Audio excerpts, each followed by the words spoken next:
The Silverdome in Pontiac, Michigan, a little northwest of the city of Detroit. It will be rocking and rolling tonight.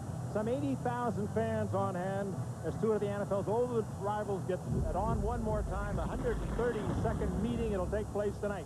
The Bears and the Lions. Hello again, everyone. Frank Gifford with Al Michaels and Dan Deerdorf. You know, every year at the start of the season, we look at our schedule and we think, this one's a good one, that one's a great one. And we look forward to tonight all season long, and we hit it right on the head because two old rivals, the Bears and the Lions, in the NFC Central Division, the old black and blue division, which isn't that way anymore. They have a great fight going on for the playoffs. Green Bay's on top, 9-4. Then come the Bears, 7-5, 6-6 Detroit. And Detroit now is on a roll. They've won 3 in a row while the Bears are beginning to come back.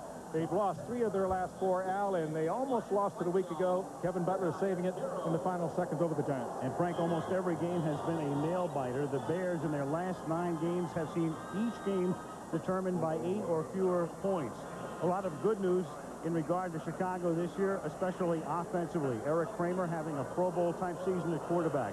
And Jeff Graham and Curtis Conway have turned into a pair of big-time receivers, and they're averaging 27 points a game. They're also the least penalized team in the National Football League. The problem has been on the other side of the ball. They are yielding an average of 24 points per game. Dave Wanstead, the head coach, says, we can't stop anybody. That's been the problem, and they have come full circle because for years when Chicago would win, people would say it's because of a great defensive effort. Now when they lose, it's generally because of a very porous defensive effort. They really have to step it up defensively. Tonight they'll take on the Detroit Lions, and when you face the Detroit Lions, Dan, you don't know what you're liable to see. It could be anything. And it normally is just about anything, Al. We were here earlier in the year as they prepared to play the 49ers. They hadn't won a game yet. They were 0-3, so they had a 3-game winless streak. Now they have a 3-game winning streak, and tonight it's the Chicago Bears. This is a ball club that is not a reminder of Lions teams of the past. Roger Brown and Alex Karras and Darius McCord and Joe Schmidt must be rolling their eyes at the way this team moves the ball offensively. The #1 offensive team in the National Football League, and records are being broken along the way. Their quarterback, Scott Mitchell, before the season is over, will rewrite the single-season record book for the Detroit Lions. Barry Sanders is Barry Sanders, already over 1,200 yards. And Brett Perryman and Herman Moore, both with 87 receptions each, are challenging the NFL records for receptions not only as individuals, but as a tandem. If they are to win this ball game tonight, though, it'll have to be that their defense, ranked very near the bottom in the NFL, much like the Bears, is going to have to step up and do it. The man who leads the Detroit Lions in his 7th full season, the man who heads this silver streak, the personable Wayne Fontes, is down on our field with Lynn Swan. Dan, thank you very much. Wayne, with all the things that have surrounded you and this team, the controversy, how do you keep them focused on this game tonight? Well, you know, Lynn, I told the guys not to worry about Wayne Fontes. I've been through this the last 7 years, so I told them to just take care of themselves. Don't win one for the Gipper. Let's go out there and win this for themselves, and let's hope this game can get us into the playoffs. You played the Chicago Bear team only 2 weeks ago. You won by 7 points. Do you change anything up going into this game, or is it just execution? I think it's execution, Lenny. We won't change it a whole lot, and I don't think they will either. Okay, Coach. Thank you very much. Thanks, Lenny. And, Al, I've known that man for about 20 years. If I wanted to describe his attitude, I'd have to call him the eye of the hurricane. Al? And, Lynn, he's used to walking that tightrope. He's been walking it year after year after year, but in tenure, he is 4th in service in the National Football League right now, behind only Shula, Mora, and Levy. Nate Lewis to receive the kick for Chicago. Jason Hampton puts it in the air. Good kick taken by Lewis at the 1-yard line. And he gets taken down by a flying tackle at the 24-yard line. Corey Schlesinger, a rookie out of Nebraska, with a special teams tackle to stop him and set up Chicago offensively for his first series. Eric Kramer used to play here, opted for free agency, now in his 2nd year with the Bears, having a stellar year, 26 touchdown passes. Rashawn Salaam won the Heisman Trophy with Colorado last year. Carter, the fullback. Graham and Conway, the wideouts. Jennings, the tight end. Peck and Perry have been playing terrific football on the left side. Fontenot, Lewinberg, and Big Cat Williams round out the interior 5. Kramer right to the air, good protection. He's been rarely sacked this season, and he hits Ryan Wetnight who is their second tight end. He'll see a lot of action in addition to Jennings tonight. Now, Detroit, last year they played a 3-4. This year back to a conventional 4-3. Ellis, their #1 draft choice out of Utah. Thomas came from Minnesota. Forte and Scroggins. You've got Hayworth, the great Chris Spielman in the middle, and Mike Johnson, the ex-Brown. And then the secondary, and they've had problems. McNeil and Raymond, the corners. Blades and Clay, the safeties. 2nd and 5. The handoff to Salam, and he can't get started. He's taken down in the backfield. Chris Spielman, the middle linebacker, is right there to stop him. 3rd down. Chris Spielman is playing in a lot of pain this season. He's playing with a torn pectoral muscle, and he's the kind of guy that can do it, though, Dan. He's one of the tough people in this league, but obviously it hurts him trying to wrap up on the tackle. It's the right arm, and it does hurt him, and it makes him a little less effective, which, of course, only makes Chris Spielman better than just 95% of the linebackers in the National Football League. This guy defines toughness. He comes out on 3rd down. Robert Green is in the game for Chicago. Green with the football, and he's played a very key role lately. He takes it up to the 33 and is tackled just short of the 1st down. Mike Johnson is there. It'll be 4th down and a short yard, and in comes the punting unit. Crowd cheering the Detroit defense. Dan mentioned after 13 weeks it was dead last in the National Football League. They make a big stop, though, and force the punt. Todd Sauerbrunn, who's had a pretty miserable year for a 2nd-round draft choice. Whoa! This one, though. He heard you. Taken at the 20-yard line by Brett Perriman. And Perriman tackled at the 25. Sauerbrunn, miserable enough that he was inactivated a couple of weeks ago. Pat O'Neill was picked up from New England. O'Neill kicked in 1 game, and now Sauerbrunn is back. Here are the Lions now. Scott Mitchell in his 2nd year. He backed up Marino in Miami and then signed an $11 million contract over 3 years here. Sanders, the running back, the tight end, the rookie David Sloan, Moore, Perriman, and Morton, the 3 wideouts. The veteran Lomas Brown with Wydell, Glover, Lutz, and huge Zephyrus Moss at around 330 pounds at right tackle. 1st down, the rookie Sloan in motion. Left-hander Mitchell retreats. The catch is made by Brett Perriman, who scored 34 in his last 3 games. Blaine Joseph makes the tackle. It's a gain of 8, 2nd and 2. Chicago defensively, smaller but faster than they've been in years. Spellman, Flanagan having a great year. Zorich and Theory gets the start at right end. Smith, Kane, and Cox in the middle. Donnell Wolford is hurt 4 straight weeks now. He's missed action, so Minifield and Lincoln are at the corners.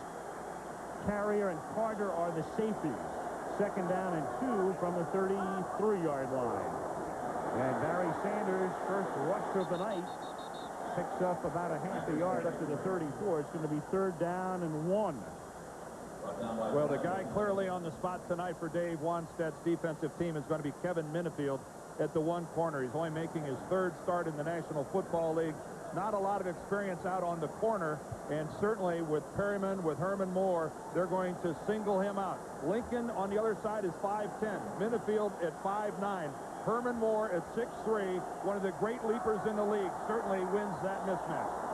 3rd and a long 1 from the 34 in the Lions opening series. So they give it to Barry Sanders, and he cannot pick up the 1st down. The Bears corral him. Barry Minter and Ron Cox lead the charge. So each offense 3 and out on its first series. Big stop. Minter, who played a lot in a 4-2 scheme that Chicago used in their loss a couple of weeks ago, makes a big play here. Joe Kane is there. Just a swarming defense, and that's what they're going to have to do. 92, Barry Minter. Mark Royals to kick. Has to jump up to take the high snap and gets off a beauty. Graham takes it in at the 18-yard line. Gets a block, and Graham out past the 40 into Lion territory, and the punter Royals makes the tackle at the 44-yard line.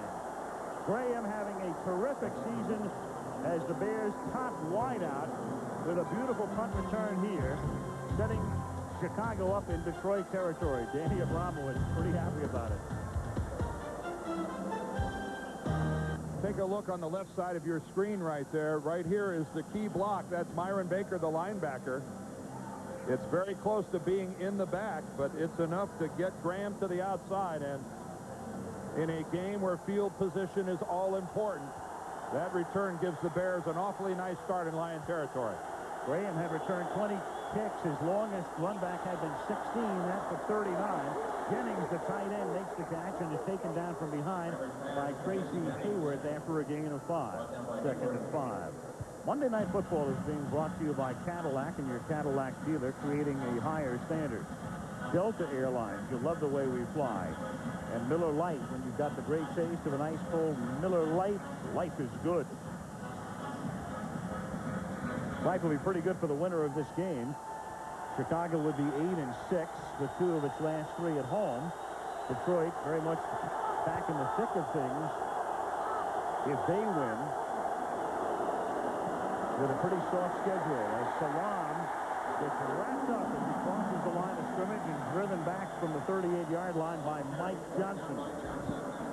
A lot of wiggle and waggle from Salam. Of course, the Green Bay faithful are certainly rooting for the Lions tonight, because if they tag the Lions with a loss, that really sets Green Bay up in awfully nice shape to win the NFC Central. So lots of ramifications for the winner and the loser of tonight's ball game. Robert Green comes in along with Michael Timpson, the third wide receiver for Chicago. Third down and 4. Wet Knight is in the slot to the right. Green with a nice block in the backfield, and then the catch is made by Wet Knight, but short of the first down. Greg Jeffries, who plays in the nickel situations for Detroit, made the tackle. Good move by Jeffries to get up and take the first down away from Wet Knight. I think the Bears have to strongly consider going for the first down, given their field position. They are. And they're almost forced to do it. It's too far for a Butler field goal. You're looking at a 52 or 53-yard kick, and Dave Wanstead really has no choice. He picks up only maybe 10, 15, 20 yards in field position. Why not go for it? Fourth and a long 2. Or a boot punt it. They were going to try to draw Detroit offside, and they don't. They let the play clock run out. They'll get a delay of game call here, and the question is, will Detroit accept it? Well, they might not take it. Oh, I wouldn't. Now, the one thing to watch for here is that Dave Wanstead told us that look out for any kind of moves on special teams tonight that you may see. They want to keep Detroit's offense on the sidelines as much as possible. This is a perfect area of the field to run some type of a fake. If the Lions are smart, they'll be watching for it. Well, Detroit did accept the penalty and moves it back to the 42-yard line. Sauerbrunn hangs it high, and a fair catch is called for and made at the 9-yard line by Brett Perryman. Lions take over deep in their own territory. Johnson looking at the clock. Right now the clock shows 8:32 left in the quarter. No score. 8 minutes and 32 seconds remaining in the first quarter at the Silver Dome in Pontiac, Michigan. Sold out, close to 80,000 looking on. And the Lions have it for the second time tonight with the league's #1 offense. First and 10 from the 10. Johnny Morton in motion. And Scott Mitchell at 6'6", retreats, throws, catch made by the great Herman Moore up at the 15-yard line. Minifield makes the stop. Clearly, when you talk about receivers, you start with Jerry Rice, then you go to Michael Irvin, and then you pretty much go to this guy and Chris Carter. With Brett Perriman moving up, but the Lions are doing just what they went to in their win 2 weeks ago in Chicago. Now they're just going down, hooking up in front of defensive backs, setting up 10 or 12 yards deep, and their first step is still going back. And that's a pass, Frank, that sails over the head of most receivers in the NFL. He's 6'4". That's great size. On second and 4, makes the catch again, reaches up. He has wonderful hands. He very rarely cradles the football, catches everything in his hands. That time in front of Minifield with Joe Kane out in front of it, and he just put it over Kane. They're underneath Minifield. Dave Wanstead told us that he's going to give his corners help on virtually every play. Sometimes it'll be underneath from a linebacker. Sometimes it'll be over the top with a safety playing the deep outside. But these Bear corners are rarely ever going to be locked up one-on-one with either Moore or Perryman. From the 28-yard line, looking that way again. There's Moore. Picks up the first down out of bounds after a gain of close to 15, and that's his trademark. A lot of receivers love to cradle that ball into their chest, but not Herman. Just grasps it with those wonderful hands. Well, the corners are Jim Minifield and Lincoln are both dropping 10, 12 yards off. They're going to keep going until they can't get it anymore. Take a look at that on Thanksgiving Day. The three of them, Perriman, Moore, Morton, all over 100 yards. And Barry Sanders ran for over 100 yards that day. 410 yards for Scott Mitchell. Detroit Lion record. And they barely won. Yeah, 44-38. Catch is made by Perriman. Hello. At the 47 of Chicago, Perriman makes the catch, his second of the game. Showtime, showtime. He had to jump. He's only about 5'9", Perriman, whereas Herman Moore is 6'3". But he has wonderful hands. He's having a fabulous year, his best ever career years for both Moore and Perriman. Well, watch this catch. Now, you've got to think first about the ball, but he also has to be aware he's on the sidelines, both feet inbounds. Great concentration. Highlight film. Look at the feet. Look at the feet, how he gets them down. Just magnificent work. Lions at the Chicago 47-yard line. Corner blitz. They pick that up. Moore makes the catch. They can't make an ankle tackle, and that costs him a lot of yardage, and Herman has stayed inbounds and goes all the way in for the touchdown. Give Barry Sanders an assist. Barry Sanders, a great running back, is a good blocker. He picks up the corner blitz, and that gave Scott Mitchell time to get the pass off. And then followed up, Frank, by absolutely shoddy tackling on the part of the Chicago Bears. Two cleanly missed tackles. The first on the corner, then about 7 yards later. Minifield misses the first, and then King misses the second.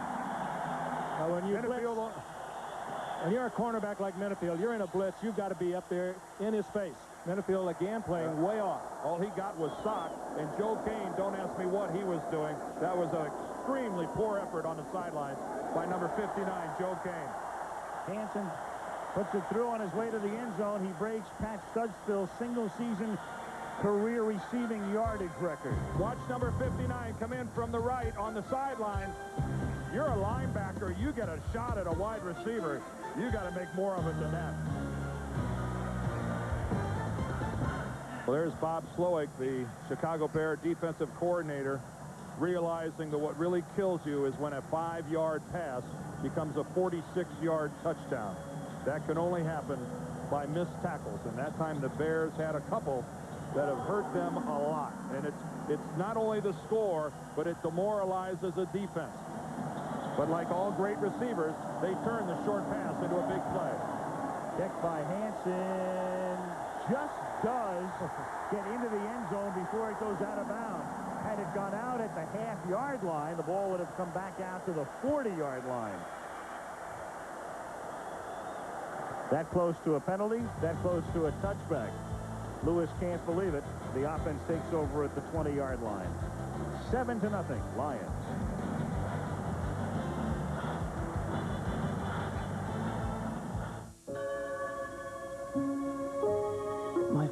Live shot of the Silver Dome from the Goodyear Blimp Spirit of Akron in Pontiac, Michigan. Beautiful early December evening. Chicago takes over. And it's 20. They're down 7-0, and Kramer throws, and it's caught by Jeff Graham for a gain of 6, tackled by Ryan McNeil.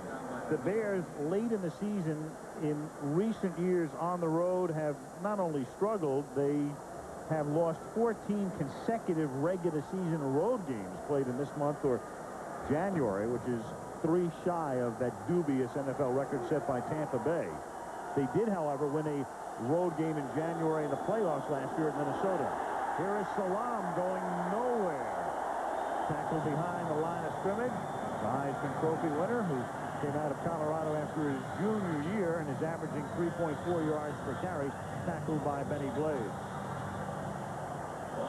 Salam's longest run from scrimmage, 18 yards, and that was a week ago against the Giants. And that's kind of his history, though. His longest run in college was 41 yards, and he had over 3,000 yards there. He's a workhorse. But as the graphic illustrated, 3.4, pretty poor. Better than only one other qualifier in the league at the moment. League average 4.0. 3rd and 4.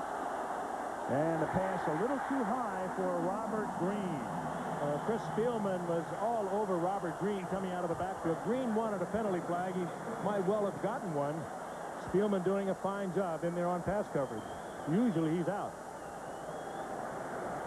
And the Bears are 3 and out with 4:58 remaining in the first quarter. Todd Sauerbrunn was chosen in the second round. Willie Clay back to receive this kick.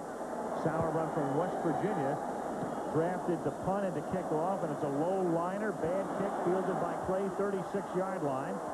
And good coverage, though, by the Bears as he's taken down up at the 39-yard line by Ron Cox.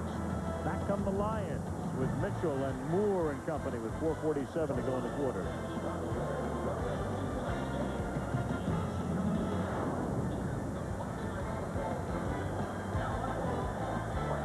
46-yard touchdown reception, eclipsing Pat Studstill's mark, which Pat had held for 29 years, most yards on receptions in a season, and Herman still has 3 games plus the rest of this one. He had 4 catches on that last series alone for 78 yards as the Lions moved 90 yards. Mitchell was 5 for 5. The other pass went to Perryman, and Detroit leads 7-zip. 1st and 10, Lions from the 38-yard line with Norton in motion. And Sanders gets tackled in the backfield. A follow-up to that, Al.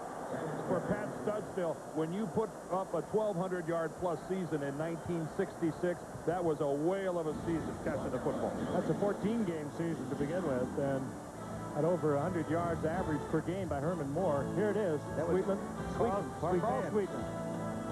He throws to Pat Studstill, a 99-yard touchdown pass. Studstill had the record, went to the Pro Bowl, and he was the last Lion receiver to go to the Pro Bowl until Herman Moore went last February. He was a good punter also. Here is Barry Sanders, sooner or later, up to the 47-yard line. He's like a home run hitter. He strikes out a lot, i.e. gets tackled for a lot of losses, but I don't have to tell you what it's like when he breaks one. One thing about Barry Sanders, you can say sooner or later, but the later always happens. 9 times out of 10, it always happens. You can keep him down, but not for long. And the greatest change of direction running back the NFL has seen in many, many, many years. It's a pleasure to watch. We're back to Gale Sayers, I think, until we talk about someone who can change direction as good as Barry Sanders can. 3rd and 2, and he's trying to get into Perryman, and a flag comes in. Lincoln with the coverage. Carter came over to help out, flag down.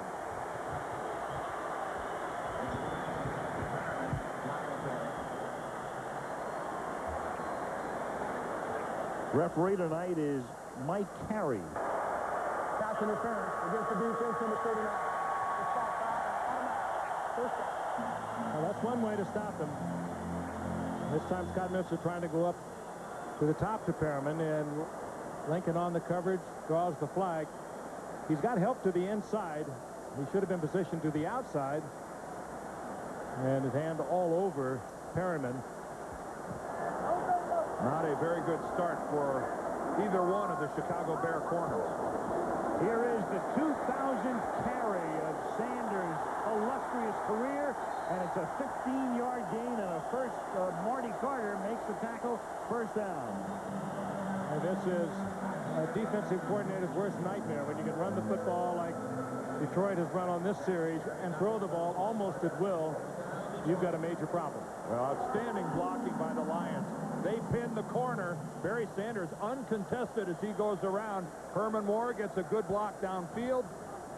And this is, if you're going to give Barry Sanders that much room before he's contested, this one is in dire straits as far as the Bears are concerned if they don't get it together defensively. 3 minutes left in the quarter. A lot of time for Mitchell, who slings one to Perriman. And he is tackled at the 14-yard line. He's about 3 yards shy of the first. Jeremy Lincoln makes the tackle. That time Perriman and Moore both working on the same side. The man who's kind of been lost thus far in the offense tonight is beginning to come on, and that's number 87, Johnny Morton. But here's Perriman underneath now. Deep behind him is Herman Moore. A little pump fake to Herman Moore. You threw underneath to Perriman. But Johnny Morton is coming on as a fine receiver. He was weak side. He had individual coverage on that last play. I think we'll see some of him tonight. And their new guy, tight end David Sloan, the rookie, he's a factor here, too. 2nd and 3. He's a factor right here as he makes the catch at the 9-yard line. And his forward progress and then some nets him a first down. This guy is going to be a real player in the National Football League, and you can tell by the ovation from the crowd, they realize it. Their 3rd-round draft choice from New Mexico. Look at the size.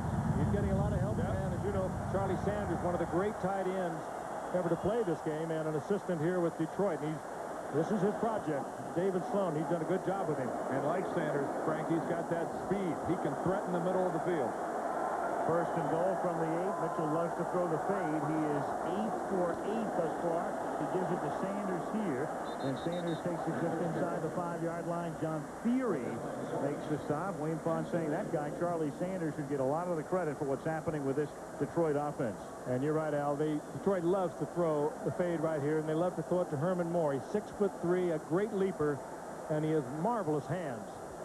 He'll get himself locked up in all probability on the outside with Kevin Mennefield. He'll get it. Mennefield will have help from the inside. But somehow you have to try to take that away from him. 2nd and goal from the 4-yard line. Detroit leading 7-0. A minute to go in the opening quarter. Fake, throw, touchdown, Johnny Morton.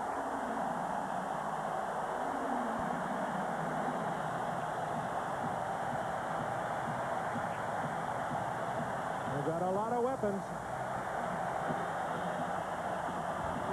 We used to say that about the 49ers and still do, but with these guys, it's Moore, it's Perriman, it's Barry Sanders, and if it's not them, how about Johnny Morton? A #1 draft pick from a couple of years ago. Had a great career at USC. He just wants to get more balls coming his way. A little play action. Everybody thinking Perriman and Moore, and Morton was open. One thing about play action, when it's to Barry Sanders, it really means something. That is play action. That's not just a token fake handoff to some pedestrian running back. That's real play action. Well, the linebacker's eyes look like a deer in a road when he has his hands on that football. Scott Mitchell looking every bit the $11 million man tonight. 9 for 9, 116 yards, 2 touchdowns in 14 minutes. Talking with Greg Landry, the quarterback coach for the Lions earlier, who's worked so hard with Scott Mitchell, and said he's just night and day from when he arrived. He has so much confidence. He knows the offense. He knows the changes so well. They don't give him a whole lot, but he can make the changes. Greg said just like a 10-year veteran, and he's only been in this offense for a couple of years. There's Greg Landry, a great quarterback in his own right. The place rocking tonight, and outside, a look from above. It's the Goodyear Blimp Spirit of Akron hovering above the Silver Dome in Pontiac, about a 45-minute drive from downtown Detroit. Lions looking with no traffic. Well, when did you make it? At 3 o'clock in the morning, it's about 45 minutes. Took me a month. We got here and we needed a shave. And a shower. Oh, thanks. Well, you did. Don't include Frank and I in that little bit. Harry Wright. Answer's kick taking a yard into the end zone by Nate Lewis, and Lewis hands the ball off to Michael Timpson. Look out! And Timpson, a receiver by trade, and looking every bit the roll, takes it to the Detroit 40-yard line. Exactly what Danny Abramowitz, the special teams coach, and the Bears needed at this point. And Frank Novak on the other side, who watched his special teams shredded in their last game against Minnesota. Speaking of a deer in a highway, how about those eyes on Danny Abramowitz? How about the eyes on Jason Hansen, the kicker? Boy, did he do his job. Boy, he stood his ground over on the sideline, and that's everything you can ask from your kicker. Now, the other 10 guys blew it. They were not in position. You have to honor your contained. There's Hansen, their number 4. He does a nice job of forcing Timpson back inside. From the 39-yard line, Salam on a sweep. Can't get out of the backfield. Chris Spielman torn pectoral muscle and all, stops him for a loss of 4.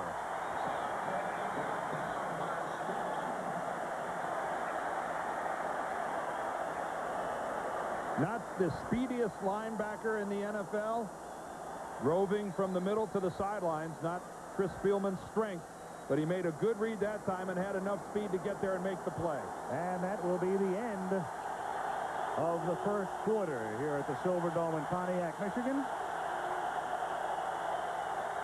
At the end of one, the Lions lead the Bears 14-0. And Monday Night Football resumes after this message and a word from our ABC station.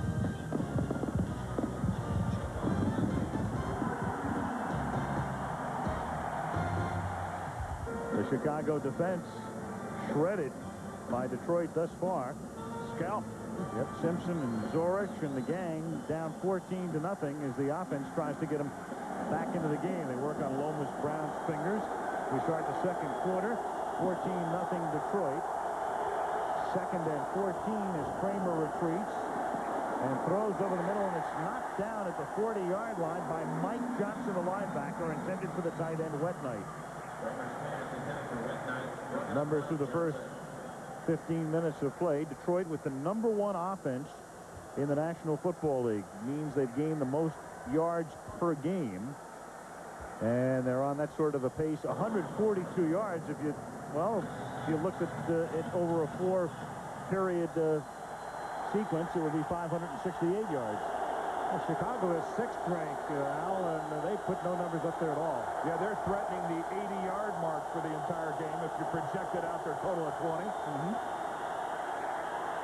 And on 3rd and long, Kramer gets hit by Robert Corché as he releases 4th down, and Chicago will already punt for the 4th time in the game here. That is rare for the Bears. They have protected their quarterback extraordinarily well this season. I think only 8 sacks coming into this game. That's remarkable, and they are seeing pressure tonight. And twice, guys, they've had marvelous returns. You see Porcher getting the hand on Kirk, but twice they've had marvelous returns into Detroit territory and have gotten absolutely nothing out of it. You don't get that many chances to start in your opponent's territory. Sauerbrun's kick bounces at the 5, and can the Bears keep it from going into the end zone? They do. Volleyball.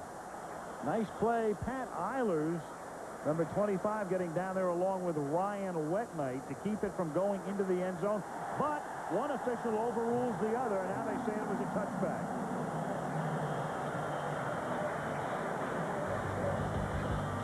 So the Bears can't buy a break.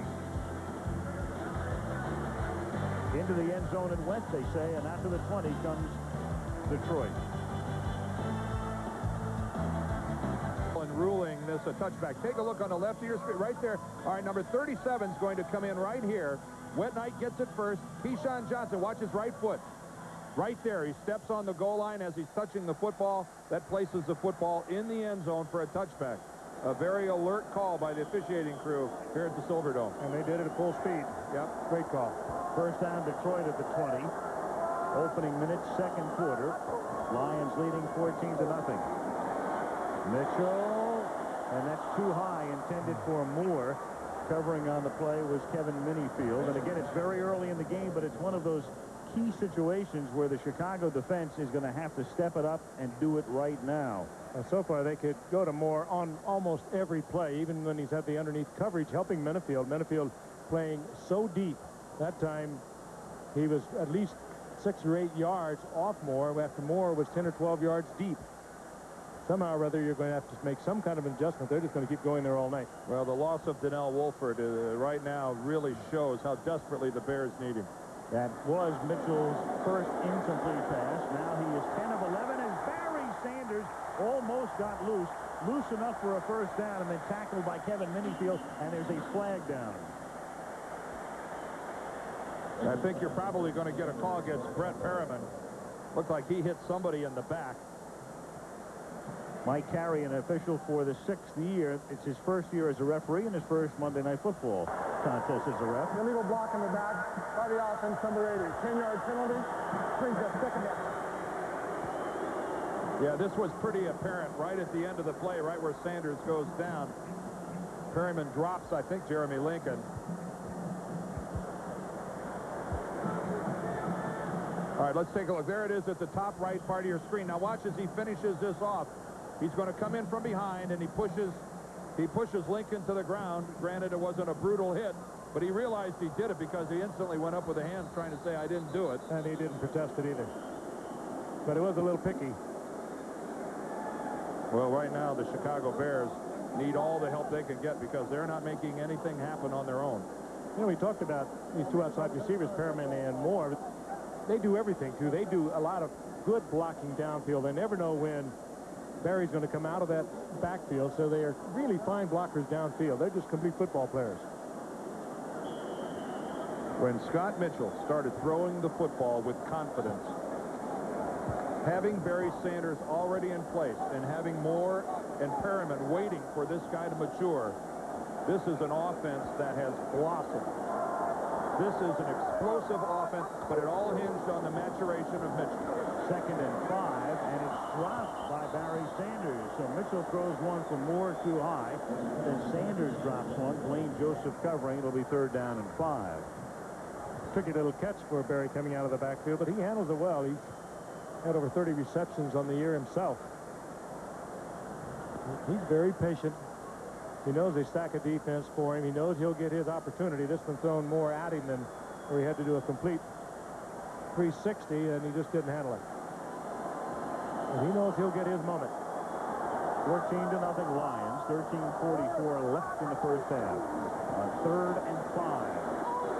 Mitchell to the tight end, the rookie David Sloan out of New Mexico. Did he catch that? That looked like it hit the ground. Yeah, It did. not a series of good throws by Scott Mitchell that time. Overthrows Moore, throws behind Sanders, and now throws this one onto the turf in front of Sloan. That was after he had been 9 for his first 9. Yeah. Look at a good look at the athleticism of the big man, Sloan. 6'6", 254 pounds, and he almost pulled that one in. Just did hit the turf. Royals gets the kick away. Spins it down to the 28-yard line, and here is Graham on the loose again momentarily. And Royals up at the 39. Royals arguing for a call, but the officials ruling that the Chicago Bears were blocked into him. No penalty. Al Michaels, Frank Gifford, Dan Deardorff, Lynn Swan in Pontiac, Michigan. Chicago down 14-0. 1st and 10 from the 39. Kramer throws. Catch made by the fullback, Tony Carter. And Carter works his way to midfield to the 50-yard line and is very close to and has a first down. Monday Night Football is being brought to you by Miller Lite. When you've got the great taste of an ice-cold Miller Lite, life is good. Cutthroat Island, the action-adventure motion picture of the holiday season. And Lincoln Mercury in the complete line of 1996 Mercury automobiles. That was Chicago's first down of the game. Again, they have good field position. Deep drop by Kramer.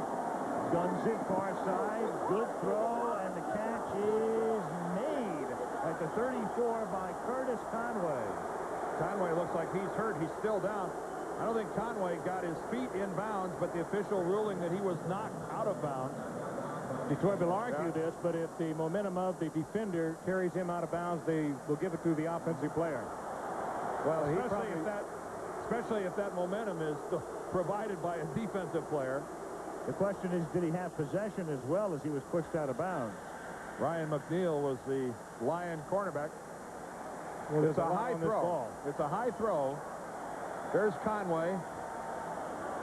And if he would have come down, Boy, he never did have possession of that football. and they're going to bring it back. Yep. They're going to make the right call, as it turns out. This has been an all-star production by this officiating crew so far. They're seeing everything. Yep. They're seeing everything.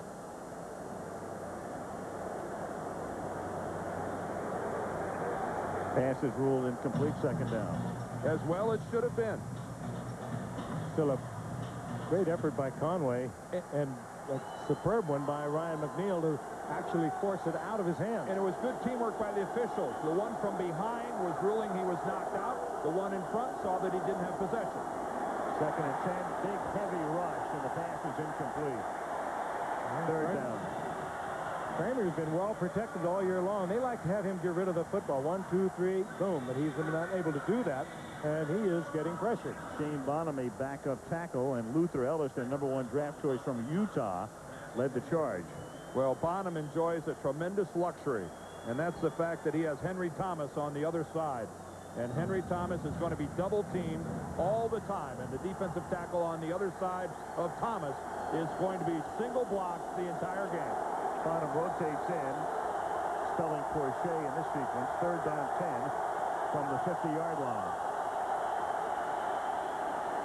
And the pass is a little high, but it's pulled in, however, short of the first down. Conway makes the catch.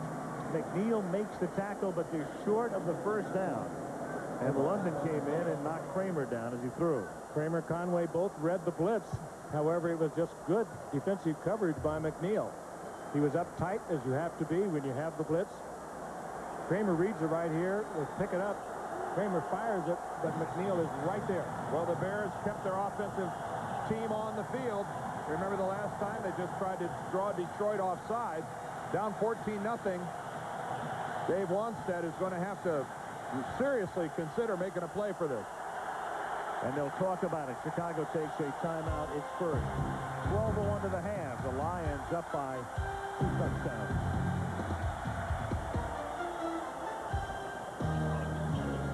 At the Silverdome in Pontiac, Michigan, the Lions lead 14-0, but the Bears have taken a timeout, 4th down and 2, and they will go for it, or at least line up to go for it at the 42-yard line of Detroit. I think this is a decision that Dave Wanstead has to make partially on the way his defense has been playing.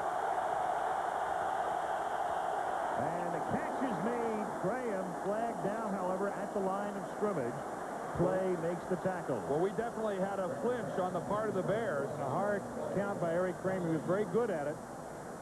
Let's see if a Detroit movement caused that flinch or if this is going to go against the Bears all the way.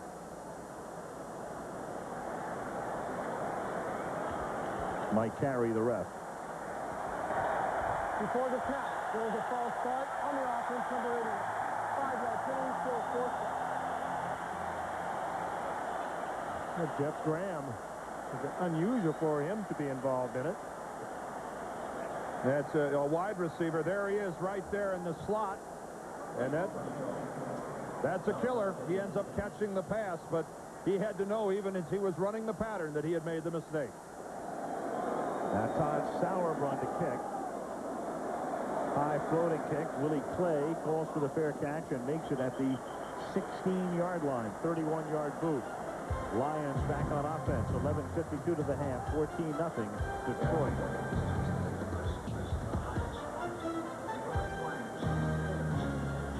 From tonight, we have one of the most interesting and intriguing matchups of the season. The Chiefs, 11-2 best record in the league against the Miami Dolphins, and there might be enough to talk about at Joe Robbie Stadium next Monday. Great attraction, Kansas City against Miami. Here Detroit takes over at the 16-yard line. Lions on top, 14-0. Mitchell to Moore, and Herman run out of bounds by Kevin Minifield up at the 22 after a gain of close to 5.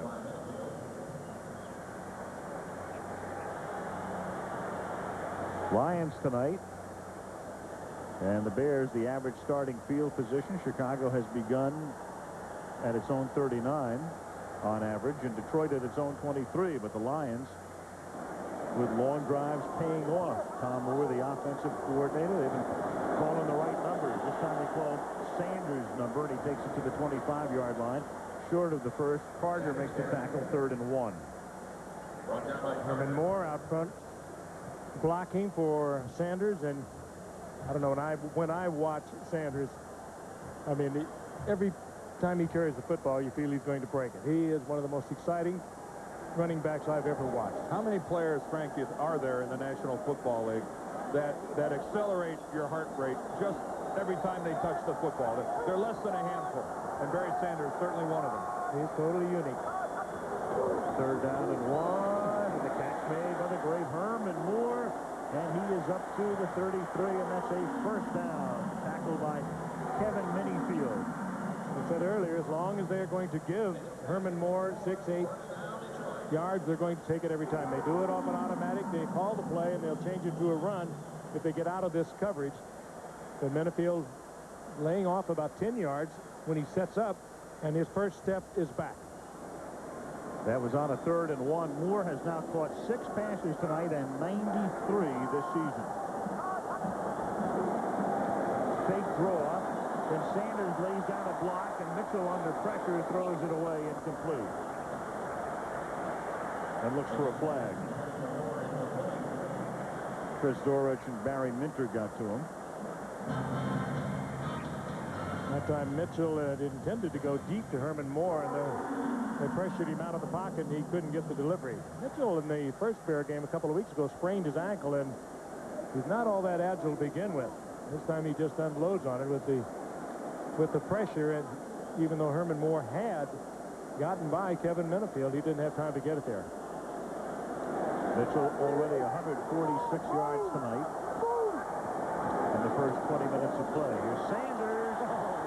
And Barry tackled up at the 44. Good tackle by Mark Carrier. Otherwise, he would have had a lot more than 10. Oh, he's something. And he hardly ever gives up the football, too. He seldom ever fumbles, and he picks up a big, as our producer Kenny will said, a Dallas-type hole on this one. But watch him accelerate once he's into it. And the reason he doesn't fumble a lot, the tacklers themselves, they're not thinking about taking the ball out of there. They're thinking about, am I going to miss him? Well, the Chicago Bears defensive line, not a factor so far in this football game. They're either tied up with a line or they're on the ground. Barry, who's averaging 5 yards a carry, is going to throw this time. He does everything, but he's a little high with the toss. And he threw into coverage. He threw that one into coverage, and that could have been intercepted by Chicago. Yep. That's the kind of, you well know, Dan, a team meeting, they'll have a lot of fun with Barry Sanders. He's so well liked in this ball club. They say he's a better person than he is a player. Bears knew that one was coming. Yeah, I don't think there's any risk that he's going to yank him out of the lineup. Well, they'll play this 2 or 3 times for him. But there's some Chicago Bears around that football right there. Well, Barry would just tell you, I placed it where no one could handle it. It almost looked like Mark Carrier didn't see the ball until the last minute. He was awfully close to that to not get a hand on it. And Sanders can't make the catch here, so it's 3rd down. Again, a little pressure on Scott Mitchell, disrupting, forcing him out of the pocket. Well, Barry Sanders can do so much, but passing is not his forte. That was, strangely, it was only the 2nd pass of his career, both incomplete passes, the other in 92. Keith Byers, he's not? No, not yet.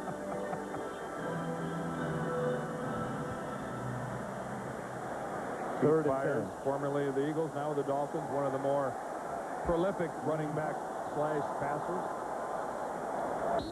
3rd and 10, and Mitchell reluctantly and frustratingly has to call a timeout. 9:14 left in the first half. 14-0 Detroit. Timeout. Well, as we all know, we live in a what have you done for me very lately world. So a month ago, they want to fire Wayne Fonts. Now they won 3 straight. They lead 14-0. They've got a soft schedule the rest of the way. He could be the coach of the year before we know it. They win tonight. They got Houston, they got Jacksonville and Tampa Bay. And they could wind up in pretty good shape. Sure. 3rd down and 10 for the Lions here at the 45-yard line.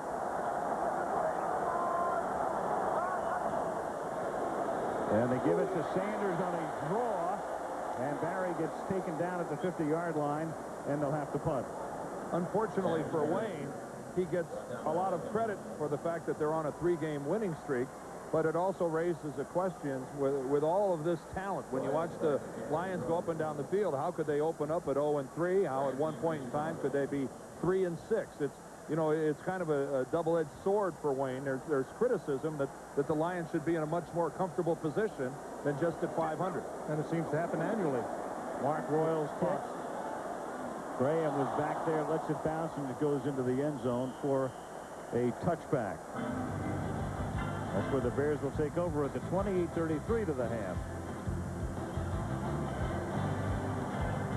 30-yard line on 1st and 10. Rashaan Salaam tackled by the rookie Luther Ellis. Salaam unable to get untracked tonight, and that's part of the problem that Chicago has had, moving the ball down the field, and that's another reason that Todd Sauerbrunn has played such an instrumental part of this game tonight, the Bear punter.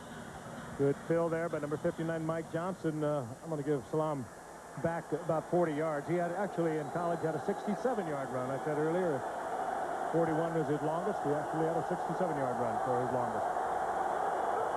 2nd and 10. And they give the ball to Green, and Green takes it up past the 30 to the 31-yard line on the first down. Tackled by Mike Johnson, and Dave Wanstead has been using Green about as much as Salaam over the past 3 weeks. Well, he's averaging over 5 yards a carry, where Salaam is averaging about 3.4, or he was coming into tonight, maybe a little less now. But Robert Green also is a good receiver coming out of the backfield. Former free agent, picked up off waivers from Washington, can do a lot of things. Bears already with 5 punts tonight. First down from the 32. Fake draw. Kramer buys time and throws too high. Incomplete, intended for Curtis Conway over the middle. He's covered on the play by Corey Wayman. It's about the 3rd time tonight that a pass of Eric Kramer's has floated. He has been high repeatedly throwing the football, and boy, a lot of times when you're high, especially over the middle part of the field, 2 bad things happen. One is your receiver gets terminated. Secondly, a lot of times it's intercepted because the safety is sitting back there in position. Kramer's got to get that ball tighter and lower. Kramer 6 of 12 for only 38 yards. 2nd down and 10 from the 32-yard line. Green up to the 38-yard line, where it'll be 3rd down and 5. Johnson and Spielman make the tackle with 7 minutes to go in the first half. Bears just can't seem to get anything done on 1st down, get themselves into something a little more sane. They're finding themselves in 2nd and long, 3rd and long, and they're just not making the plays. They just seem like they're out of sync, and this is the pressure they're putting on Kramer is by a defense ranked dead last in the league. They're making the Bears offense look really weak. 3rd down, short 5 from the 38-yard line. Forshea jumps, flag is thrown, and the pass is incomplete. Well, this may give the Bears a much-needed 1st down. Early in the season, the Lions on defense, and there's their line coach John Tierlink, who came over here from Minnesota, had a terrible problem staying on sides. Offsides against the defense, number 91. 5-yard penalty, the measurement is 1st down. In the middle part of the season, they rectified it. They were doing a lot better. And you can see this, the most penalized team in the National Football League, Facing the team that has committed the fewest penalties in the NFL this year. That's a statistic that year in and year out normally belonged to Don Shula and the Dolphins. For decades, they were the least penalized team in the league. And it was hard to beat the Raiders out for the most penalized right in the league. You're right, Frank. Detroit's number 1. This Wayne Fox told us last night. 1st and 10 from the 43-yard line. Kramer moves up and slides to a hold at the 46-yard line. Henry Thomas makes the tackle. Tierlink really brought over here to put more of an attacking defense in for the Detroit Lions, going to the defense that the Minnesota Vikings have used so effectively over the past few years, where Tierlink was, which Henry Thomas came with him. That didn't hurt. That's Herb Patera. Now, he's actually the defensive coordinator for the Detroit Lions. And he has been here for a while, and Tierlink, the man in charge of getting those 4 guys upfield. Upfield, that's what he preaches. 2nd and 7, and Green takes it to the 50-yard line, wrapped up there by Johnson. It will be 3rd down and 3 with 5:40 to go in the half. Well, you can't overstate how large it would be for the Bears to finish this drive, to take this down and get some points, even if they have to settle for a field goal. But at least get on the scoreboard before halftime and chew up enough of the clock to make it tough for Detroit to score again before halftime gets here. That's Ron Turner we're looking at there. He's the offensive coordinator of the Chicago Bears, North Turner's brother. Bears averaging less than 3 yards a play. 3rd and 3 in the pass, too long, intended for Timpson, but a flag is down at the 35-yard line. And Corey Raymond, and there was a little bit of a collision, and a flag came out immediately. Corey Raymond was on the coverage.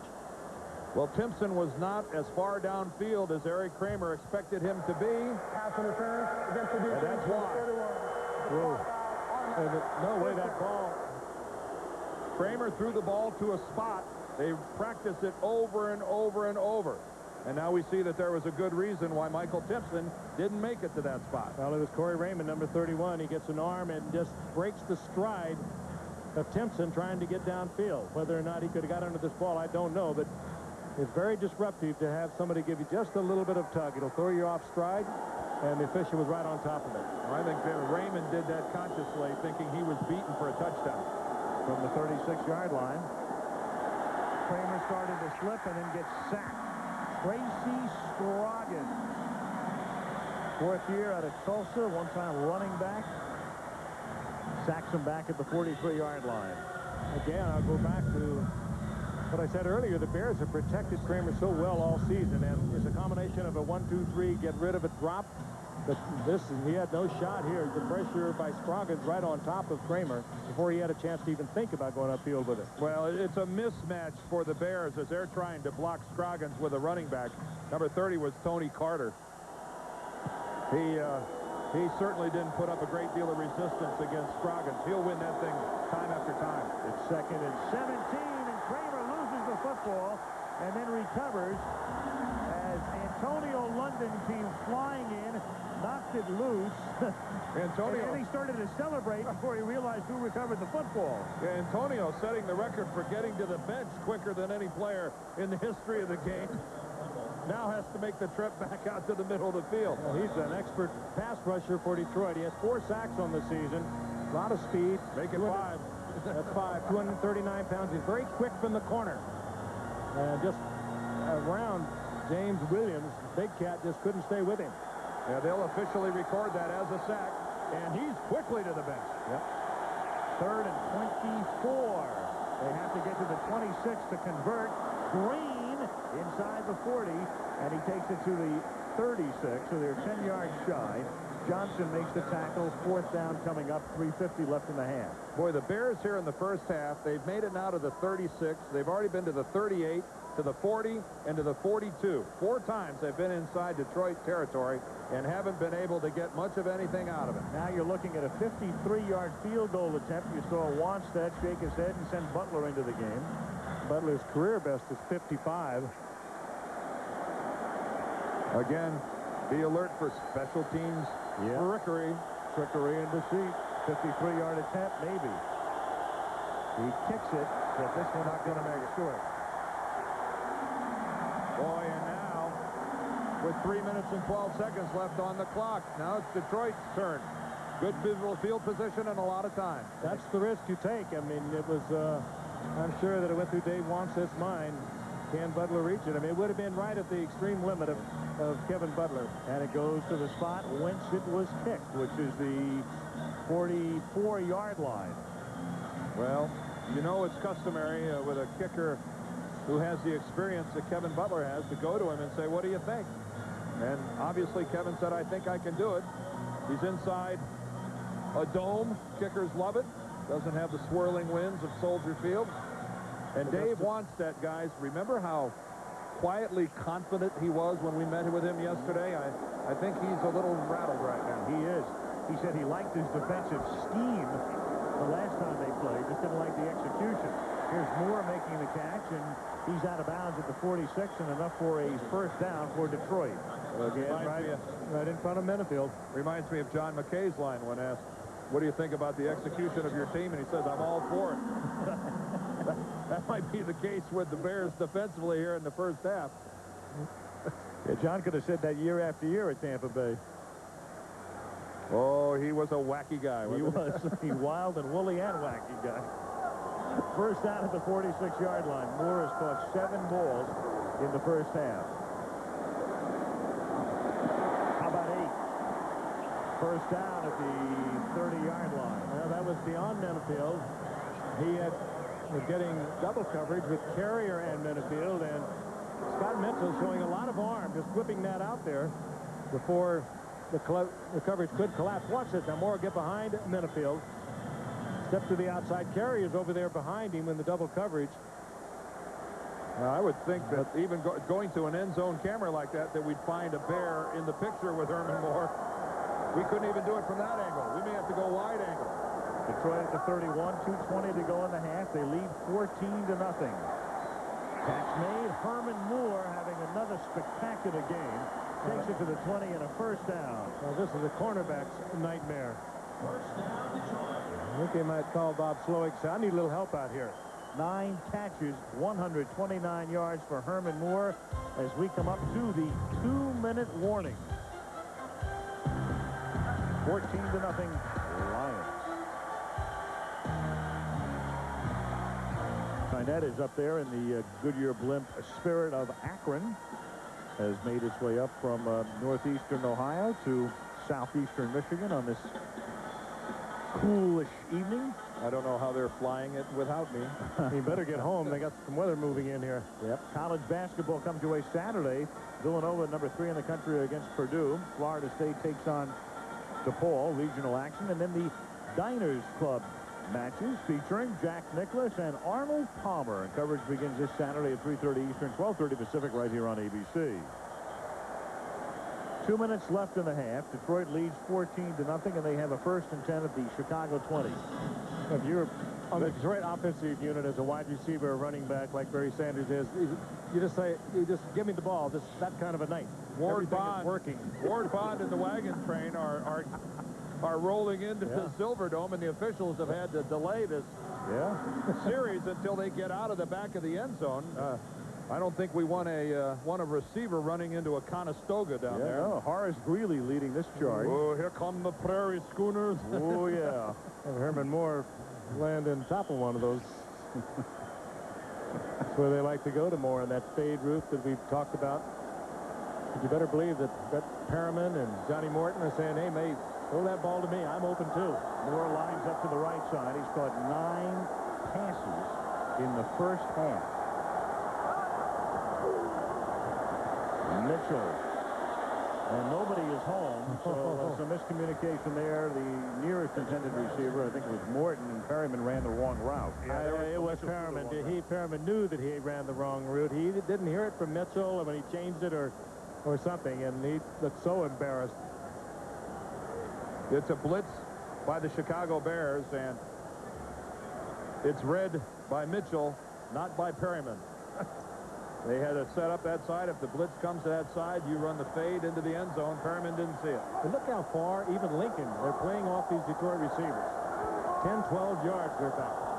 2nd down 10. Barry Sanders, remember him? Picks up 6 to the 14-yard line. Oh, there comes a late flag. Frank, I think we ought to point out that your analysis there is correct, but it's not out of fear. Dave Wanstead has them playing back there on purpose. He thinks that he wants to make the Lions be patient, make them go the length of the field in bits and pieces. Unfortunately for Wanstead and the Bears, that's exactly what the Lions are doing. Fake pass, 5 yards only on the defense, number 59. 5 yards only, automatic, first down. Boy, there's a killer. If there's somewhere in between there, as a cornerback, you have got to have some kind of pressure.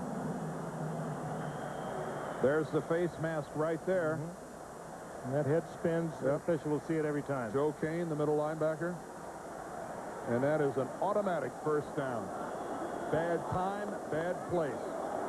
1:47 to the half. Detroit has 2 timeouts remaining. So does Chicago. Detroit leads 14-0.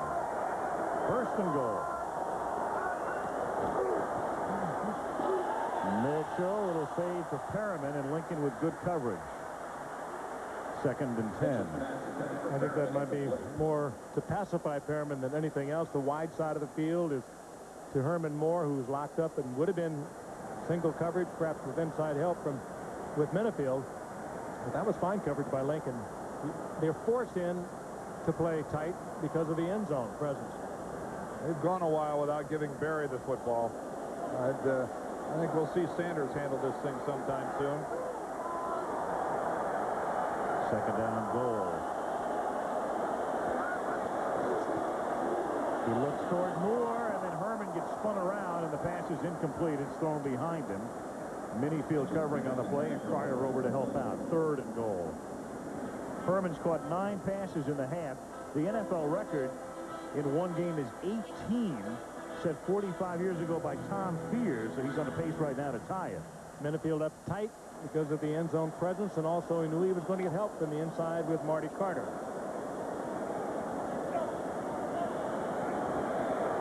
Not a bad half. 96 for the season for Herman Moore. Not a bad season. Yeah. Not a bad career. 3rd and goal. Barry Sanders makes the catch, goes in for the touchdown. This is overwhelming the Chicago Bears. They are just being overwhelmed by the Bears. That's all I can say. Too many weapons coming from too many directions for the Bears to handle. Perriman and Morton ran a crossing pattern on the left side. Sanders came out right underneath it. The defense collapsed with Perriman and Morton, and Sanders was wide open. Barry's first touchdown reception of the season to go with 8 rushing touchdowns. A lot of teams will put somebody on Barry Sanders all the time just to shadow him no matter where he goes on the field. The Bears that time took a chance, had no shadow on Sanders, and they paid for it. Hansen, point answer. 21-0 Lions. Oh, what a genius that Wayne Fonts is, huh? They're ready to run him out of town. Well, they've been ready to run him out of town about 15 times in his career. Now he's on the verge of a 4-game winning streak. It's wonderful the way he handles it, though, and I know it really has to hurt. And the personal criticism and the focus of some of it gets downright nasty and mean, but it was in loss to Atlanta, and came down from the top that you don't make the playoffs, there are going to be changes made here. Here's the tenure of the 4 major sports: football, baseball, basketball, hockey. He is number 7. Only Shula, Mora, and Levy have been at the helm of their teams longer. And in baseball, Lasorda, Leland, and Tom Kelly. So Fonts has outlasted every coach in the NBA, every coach in the National Hockey League. He's been here since 1988. William Clay Ford, the owner of the team. What a great man he is. He's one of the nicest people you'll ever meet. And I know he was caught in a moment of anger after the Tampa Bay game 4 weeks ago, and when the loss, and he was upset about it. He said, well, unless we make the playoffs, they asked him, will you make some changes? He said, we probably would. And they took that and ran with it. And poor Wayne Fonts has had to live with it. Hansen takes it to the 5-yard line. Nate Lewis comes straight up the middle. Flags come in all over the joint at the end of the play at the 35-yard line. The tackle is made.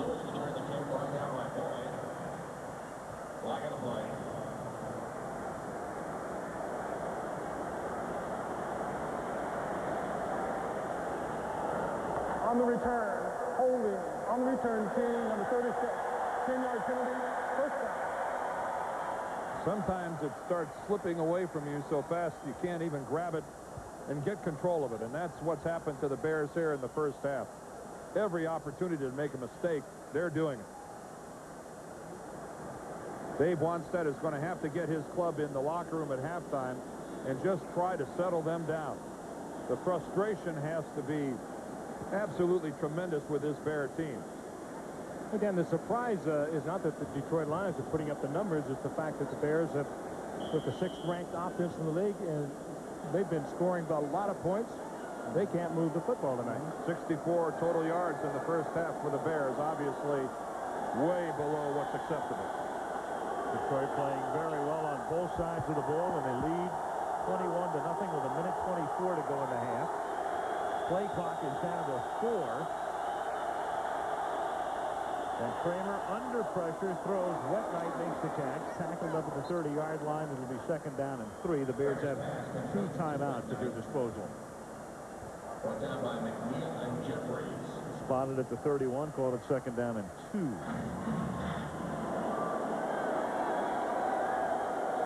The hurry-up offense is not one of the Bears' long suit either.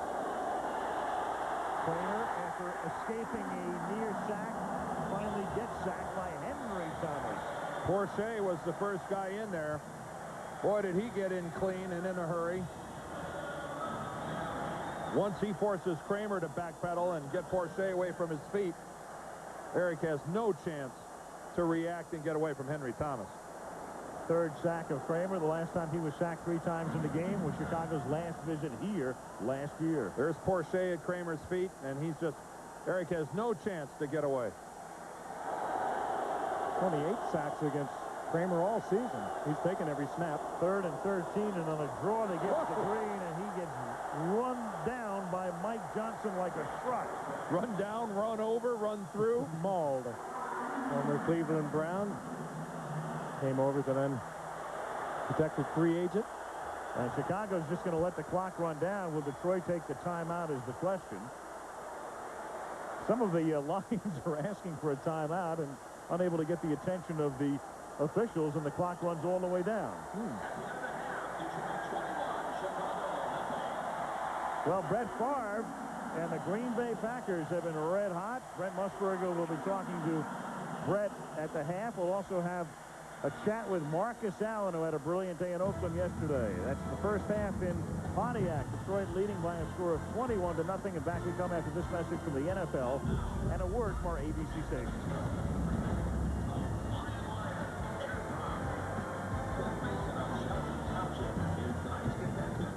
He's Tim.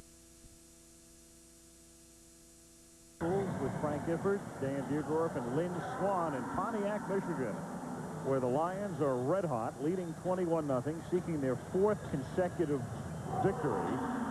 And they'll receive the second half kickoff with Ron Rivers back to accept it and Todd Sauerbrunn. That's the way the night's gone. Yeah, ready to kick off. Exactly. That sums it up, doesn't it?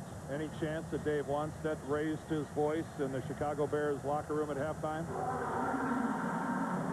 I think he sounded like that Lion sound effect in the background. Yeah. Not a happy man.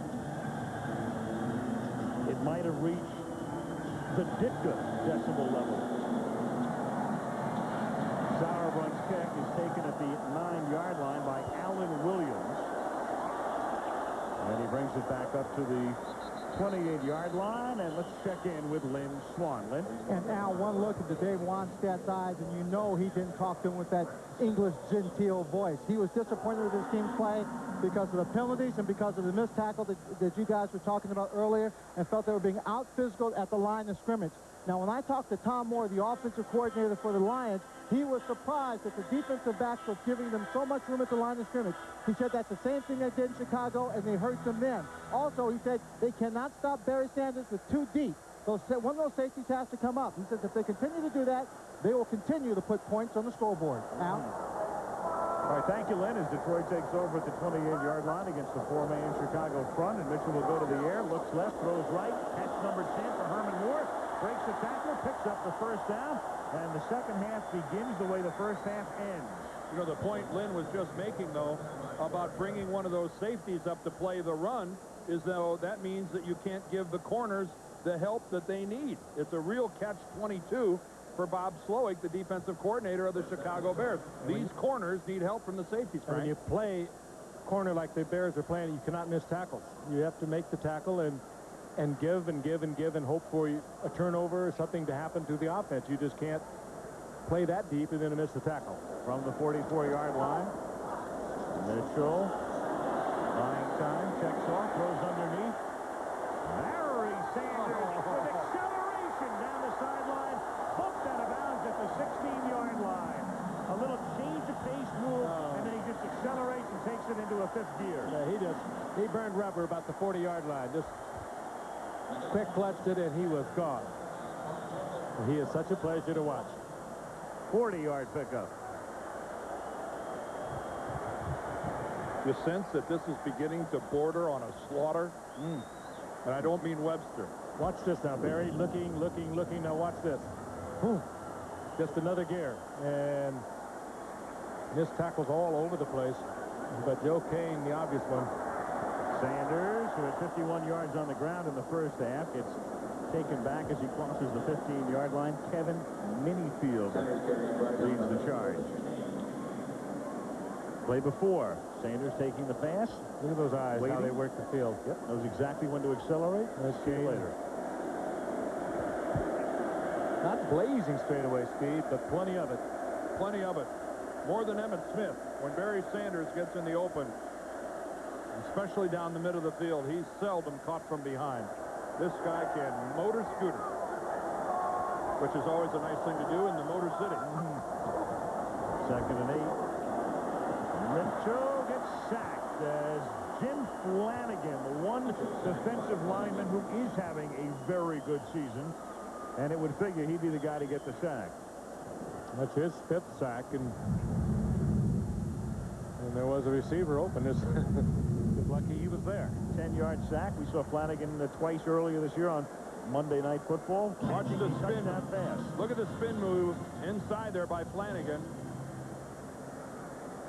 Working against Kevin Glover, the center. That's a nice move to get away from that pressure. You sense a soft shoulder, you spin that direction, you come off clean. The Bears needed a big play. Now they need one more. 3rd and 18 from the 25-yard line. Mitchell for the double team to Moore and throws it out of the end zone. They finally had Herman bracketed. Carrier and Minifield were right there. And that ball thrown out the back of the end zone, and wisely so by Scott Mitchell. That ball could not have been caught in the field of play by Harold Carmichael. And he saw the double coverage, and he was not going to get that picked off in field goal range. Very wisely threw it away. Or Sean Bradley, I think. Or Sean Bradley. You're right. He had one last week picked off by Minnesota trying to throw it away.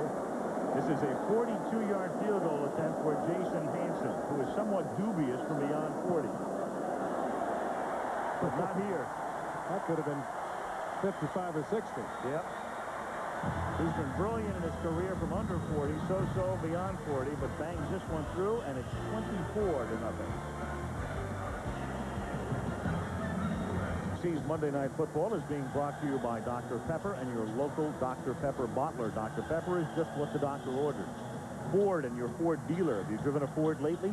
And Bud Light, if you want great taste that won't fill you up and never lets you down, make it a Bud Light. Jason Hansen will kick off with 12:11 to go in the 3rd quarter, and the suddenly red hot and to be very seriously respected Detroit Lions on top 24-0 and ready to go 7-6.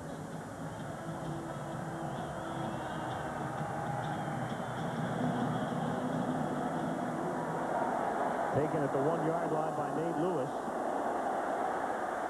He takes it up to the 22. You know, the significance of this game, Alan Frank, certainly is that with a Lion win tonight, they both come out of this game with the same 7-6 record. But obviously the Lions will hold the tiebreaker because they will have beaten the Chicago Bears twice.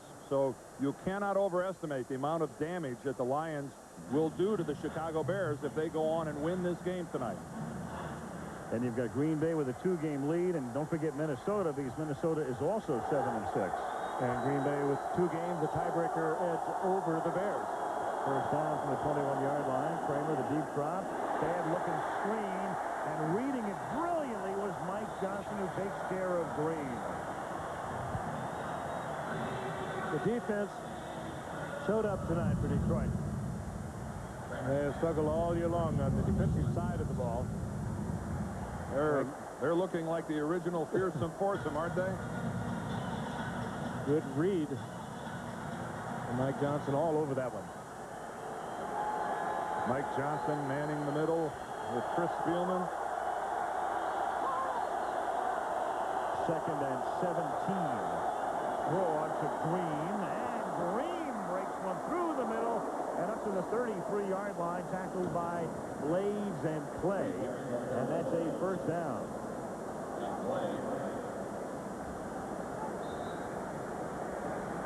Detroit thinking pass, big opening on the draw play, and of course thinking properly that Kramer was going to put it in the air. Good draw play, missed tackle by Scroggins, and first down for the Bears. 1st and 10 up at the 33-yard line. Green again. Green up to the 36-yard line.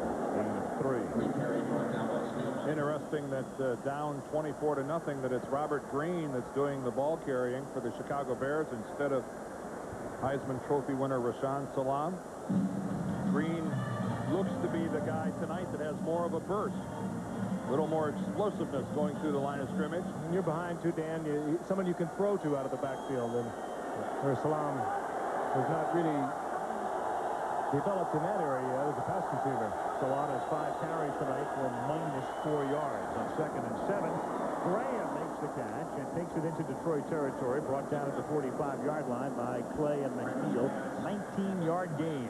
Robert Porcher back about 40 yards downfield, getting into a shoving match with Leuenberg and Big Cat Williams. Boy, what a great look at a tightly thrown spiral to Graham. And once again, we find the Lions in Detroit territory, their favorite place to stall out. The Bears in Lions territory. I think I reversed myself. At the 45-yard line, catch is made by Conway, but he is tackled immediately by Corey Raymond after a gain of about 4. Bears offense looking a little more bear-like. Got out of the hole with a good draw play to Robert Green. I had a feeling that Dave Wan said, we're going to go back and we're going to start hitting people. We're going to keep it simple. We're not going to try to get it all back in one play. We're going out and do some real banging out there. Whether we win or lose, that's what we're going to do.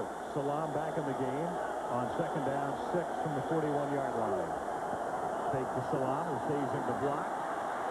Kramer flushed out, seeks the 1st down, and gets to the 36-yard line, very close to it.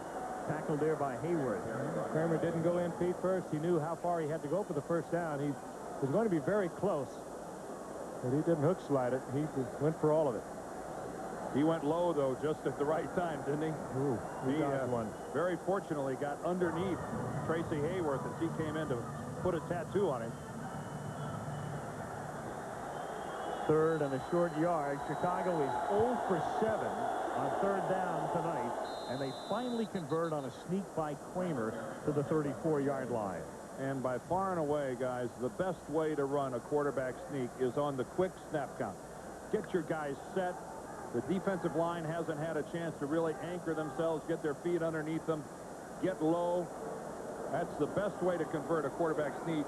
Get up there, get down, and bam, snap the play. Almost with your momentum walking up to the center. 1st and 10 at the 33-yard line.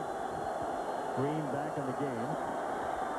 Pass is thrown underneath. Keith Jennings, the tight end, takes it to the 25-yard line. It'll be 2nd and 2 for the Chicago Bears, clad in white pants on the road for the first time since 1983. The Bears as a team got together and said, hey, let's try something different. It's been 12 years since they've worn those pants on the road, and will probably be another 12. Yeah, I was going to say it might be 2007 till we see them again. Bears right now with a pretty good drive, doing what they set out to do at the outset of this game, and this time they've got a pretty good thing happening. 2nd and a deuce from the 25-yard line. 7 minutes remaining in the quarter. The play fake, the pass. Carter, the fullback, and he gets banged out of bounds at the 17-yard line, and that's a 1st down. Carter filling in for Raymond Harris, who is their fullback, and we have an injured Lion, Ryan McNeil.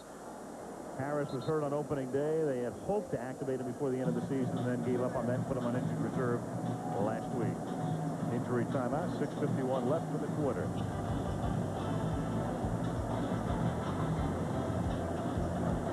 Lion player still down on the ground. He was on his face. They've rolled him over onto his back. He's moving his leg. He's on the left side of the screen, and you see that Tony Carter's helmet hits him right in the face mask, and you saw his helmet snap, and that's a pretty severe blow to the head that he took. Carter, instead of going out of bounds, lowers his shoulder and took on 3 Detroit Lions. And Ryan McNeil was just in an awkward position and really took it kind of on the right cheek. Just the flat of the helmet of Carter caught him right on the side of his helmet. Ryan McNeil, a 2nd-round pick of the Lions back in '93 out of Miami, and has done a solid job at corner for them. Yeah, you don't want to play doctor from the booth, but if there is any good news here, it is that the medical staff felt comfortable in rolling him over onto his back. He was moving his legs and his arms, and here's a really good sign that appears McNeil's going to get on his feet. The usual questions now, they kind of start with, where are we? Sometimes you know it, you just can't get it out. Speaking of injuries, Wayne Fonts with what is described as a high ankle sprain. Hurt the ankle in the Tampa Bay game. Yep. Three weeks ago, and had a sense of humor. He said he's not asked the team to win one for the limper yet. It happened on the sidelines. Actually hit from behind by one of his players as they were running out onto the field, and McNeil is up and at them. I guess you'd start by asking him if his name is Ryan McNeil or Ryan O'Neal. That would be I think a good place to start. He probably knows where he is by now. And who Farrah Fawcett is. Yes, that's right. Robert Massey will come in for McNeil. McNeil, who's done a good job tonight against Conway and Graham. Meanwhile, the Bears with a good-looking drive. Their first of the night. They're down 24-0. First and 10 at the 17. Kramer throws. Catch made by Ryan Wetnight to the 11-yard line. And Kramer has just broken Billy Wade's Bear record for most passing yards in a season. Wade set that back in 1962. And so that's a record that has stood for 33 years, and Eric Kramer has just eclipsed that mark. He's on his way to getting one of the long-standing ones, Sid Luckman, for touchdown passes. He's yardage too shy of Luckman's mark, and there he is, the all-time leader, most passing yards in a season. Second down and 4 from the 12-yard line, and they give it to Green, and Green inside the 5 for a touchdown. So the Bears start this drive deep in their own territory. The drive started at their own 21, and they go 79 yards as they attempt to get back into the game. Well, that illustrates, too, why Dave Wanstead has so much faith in Robert Green. Nifty little move at about the 4-yard line to get it into the end zone. And when you put a move on a safety, they call it undressing him. And we're going to see a Detroit safety undressed right here. Well blocked, too. Yep, take a look right there at Willie Clay, who comes in and doesn't even get a whisper of a finger on Robert Green. Well, it's a point in the game where you would think about going for 2. Because you'd be down by 16. Instead, they opt for just the 1, the conventional conversion, and that makes it 24-7.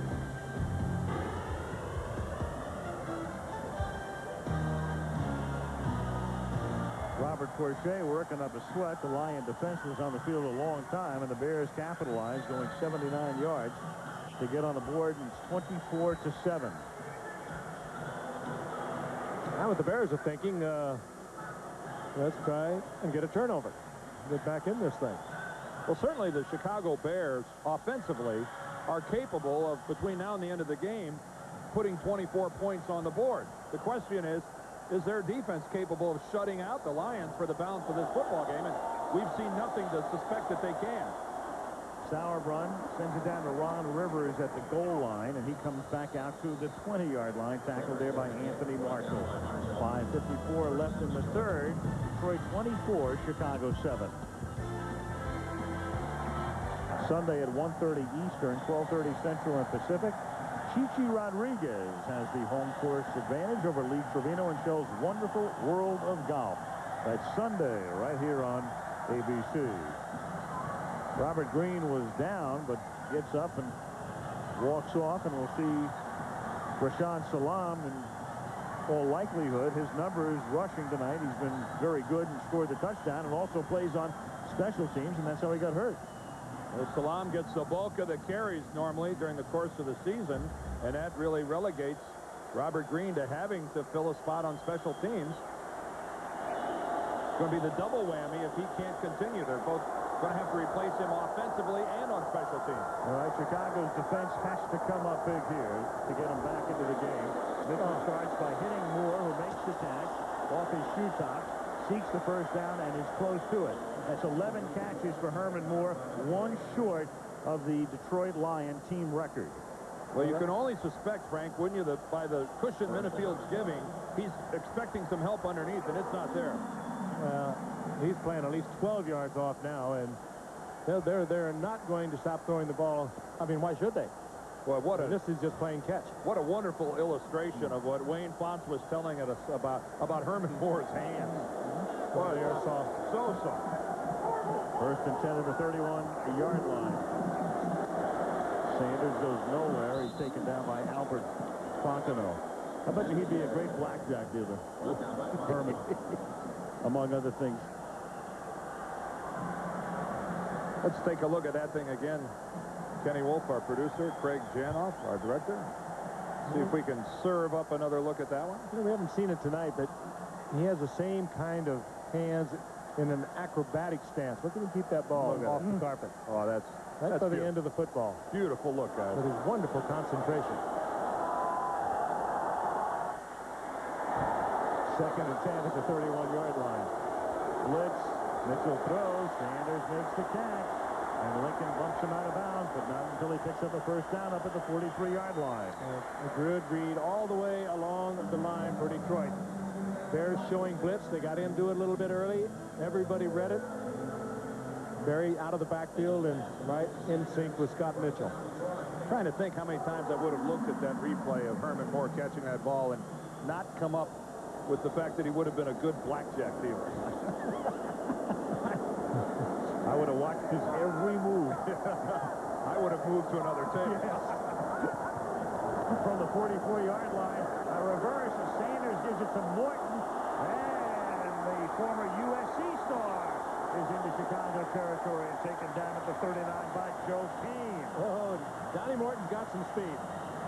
And his quick speed. Well, he went by Alonzo Spellman, who really did a pretty good job of being in the right spot. He thought he had him in just a little burst, and Morton was gone. Alonzo just went a little too far upfield, forced him back to the inside, and they're still looking at the left leg in some way of Robert Green. Watch Spellman there at the top of your screen. He plays it. He sees it coming. He just overruns it and goes upfield, and Johnny Morton, explosive speed. Morton's first rush of the season. Barry Sanders is out of bounds at the 30-yard line. Jeremy Lincoln makes the tackle. Look how many Bears are on the field after the conclusion of a Lions offensive play. Missed tackles virtually every play.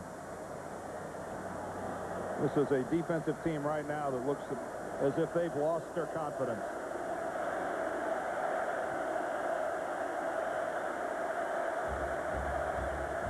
Kane tapping his hamstring as he goes off.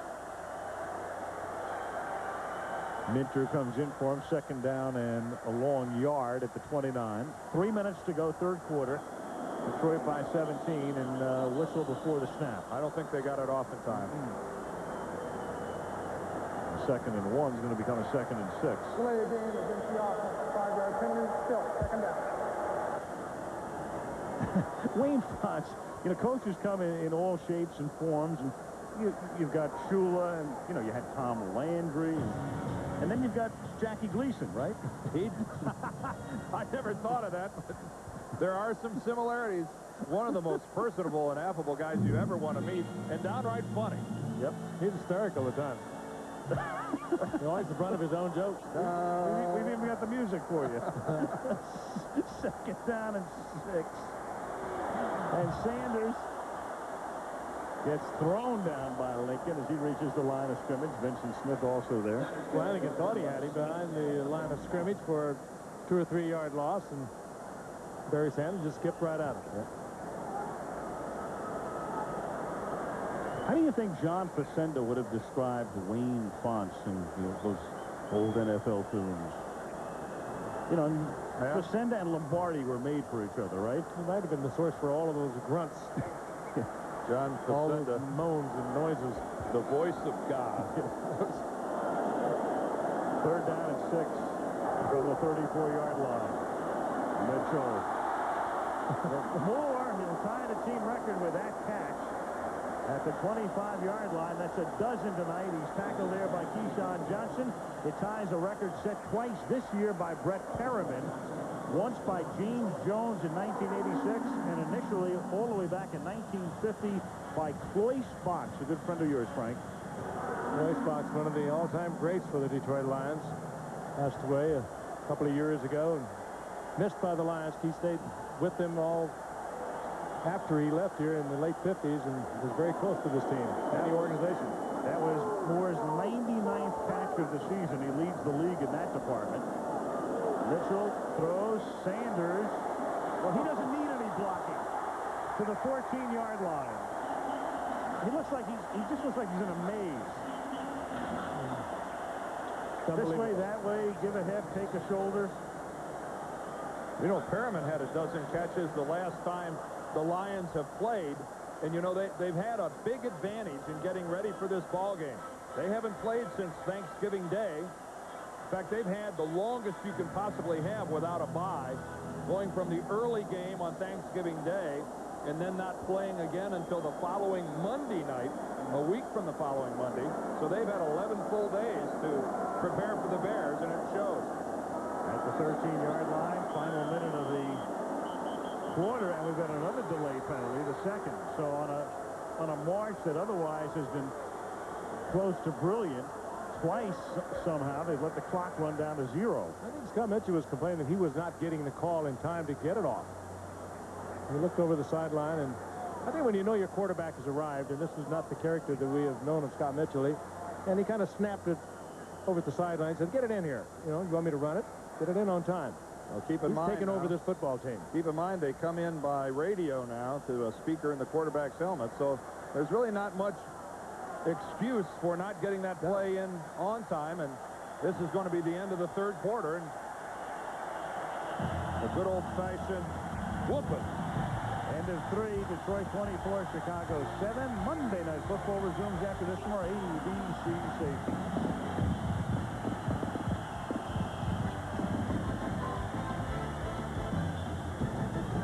Fourth quarter in Pontiac, Michigan. Al Michaels, Frank Gifford, Dan Deerdorf, and Lynn Swan. 24-7 Detroit. The Lions have a 1st and 15 at the 18-yard line. Scott Mitchell was thrown for 291 yards, almost was over 300. Perriman had it glance off his fingertips. Artie Carter covering on the play. And Brett Perriman may have injured himself. Came down kind of awkwardly. Did he get his legs tangled up there? Looks like he did. Didn't have a chance to really go up for it. Very quiet stadium. Coverage by Jeremy Lincoln. Did they get tangled up a little bit here? No? Yes, they did. Yes, they did. Injury timeout. Why does a red wolf? Mitchell for Herman Moore in the corner of the end zone, but he's out of bounds. Those great hands brought it in, but he was out. Kevin Minifield with the coverage. Well, we talked about it earlier. Kevin Minifield is 5'9", Herman Moore 6'3", 6'4". And that is a mismatch. More than anything, these wonderful hands of Herman Moore. It's worth looking at even out of bounds. Looks right in to the hands with a good stretching leap. Minifield no chance to even reach the ball. It's about as high as Minifield can go. Third 15 from the 18-yard line. Early fourth quarter. Morton drops the ball at the 12-yard line. Started to run before he looks the ball totally into his hands. Never had control, and the Lions send out Hansen for a field goal attempt. And that's exactly what he did. He was thinking end zone, and he had a lot of room, too. And the ball delivered perfectly by Scott Mitchell. And that's the kind you take your eyes off. Well, see, you can see it right there. Now a 36-yard field goal attempt for Hansen. He made a 42-yarder earlier. He's got an extraordinary percentage inside 40 yards, doesn't he? He's only missed 2 in his career, a long career, and that one is good. To tack on 3 more. Hansen Now 68 of 70 inside 40 in his career.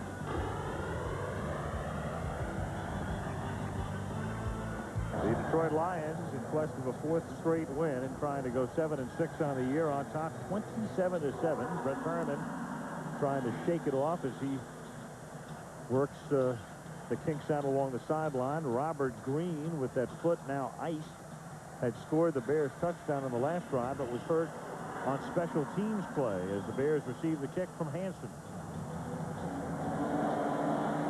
Taken at the 4-yard line, dropped and picked back up there.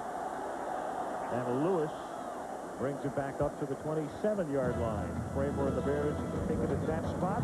36 seconds into the 4th quarter. In every quarter tonight, and the Chicago Bears have a bad string going. 20 consecutive periods allowing opponents to score.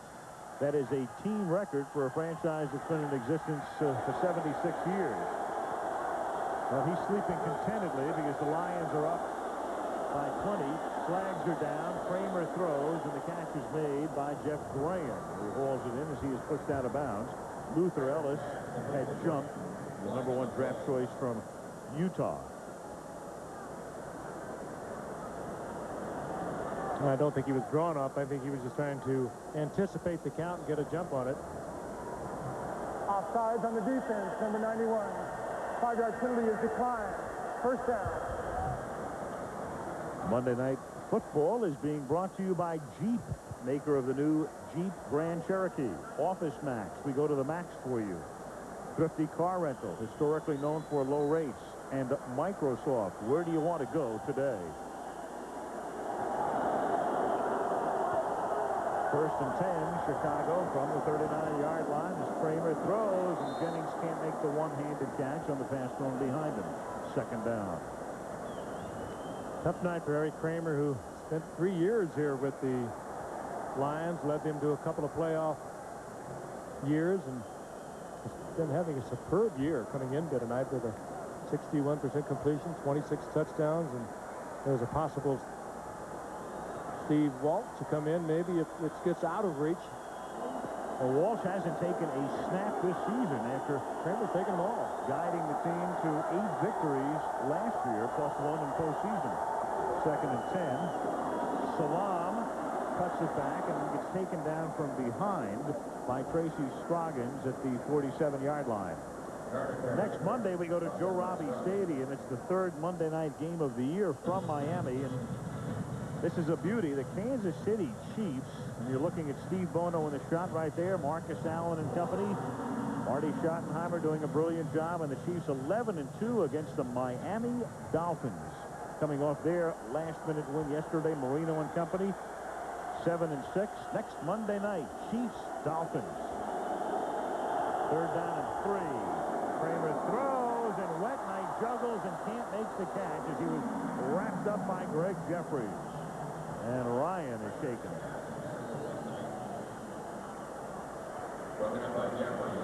Ryan Wet Knight, the #2 tight end. An injury timeout here. It'll be 4th down and 3 for Chicago when we come back.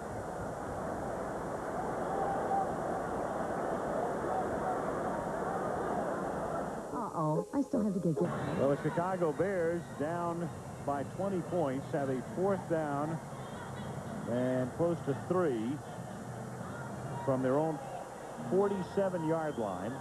13:20 to go in regulation. And here, look at this. Look at this fire drill going on here on the part of both teams. People coming and going. If they've got this right, I'll be surprised. The offensive unit coming back on for the Bears. They obviously are either going to go for it or try and draw the Lions off. You got to think at this point they're going to go for it. A pretty vital conversion here. 4th down, short 3 from the 46-yard line. Lions put 8 in the box. Kramer retreats. It's Graham, and he makes the catch at the 48 for a 1st down. Tackled by Robert Massey. They're still breathing, are the Chicago Bears. Boy, a good job of Graham selling that off the line of scrimmage. he looked like Carl Lewis coming out of the blocks, driving downfield, but only for 5 yards. That was, boy, an excellent job by Graham of selling the deep route. So to look at Mike Shula, assistant coach, and Don's son. Here's how you convince a corner that you're going deep. Boy, he really came driving off that line. Massey has no choice but to honor it. Now Kramer for Graham, but only the Lions had position that time. Raymond and Clay were right there, and Graham had no chance at all. Perfect execution on the part of Willie Clay. He's looking into the backfield. He picks up Kramer's eyes, got plenty of time to sprint over, and Corey Raymond to position himself outside of the receiver. That ball's intercepted by Willie Clay if he's not knocked off of it by Corey Raymond. Raymond, of course, has no idea that Clay is coming. Nobody has that kind of vision. He's trying to make a play on the ball, but Clay, he has that one all the way. Second down and 10 at the 48-yard line.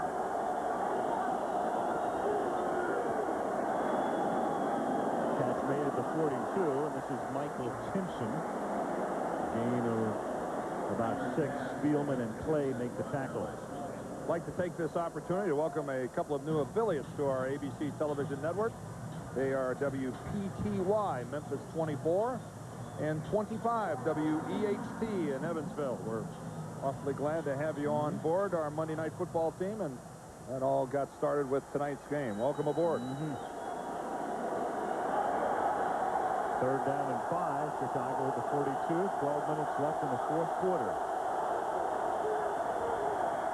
Kramer throws underneath. The catch is made by Carter at the 40-yard line, but he's 2 yards short of the first down.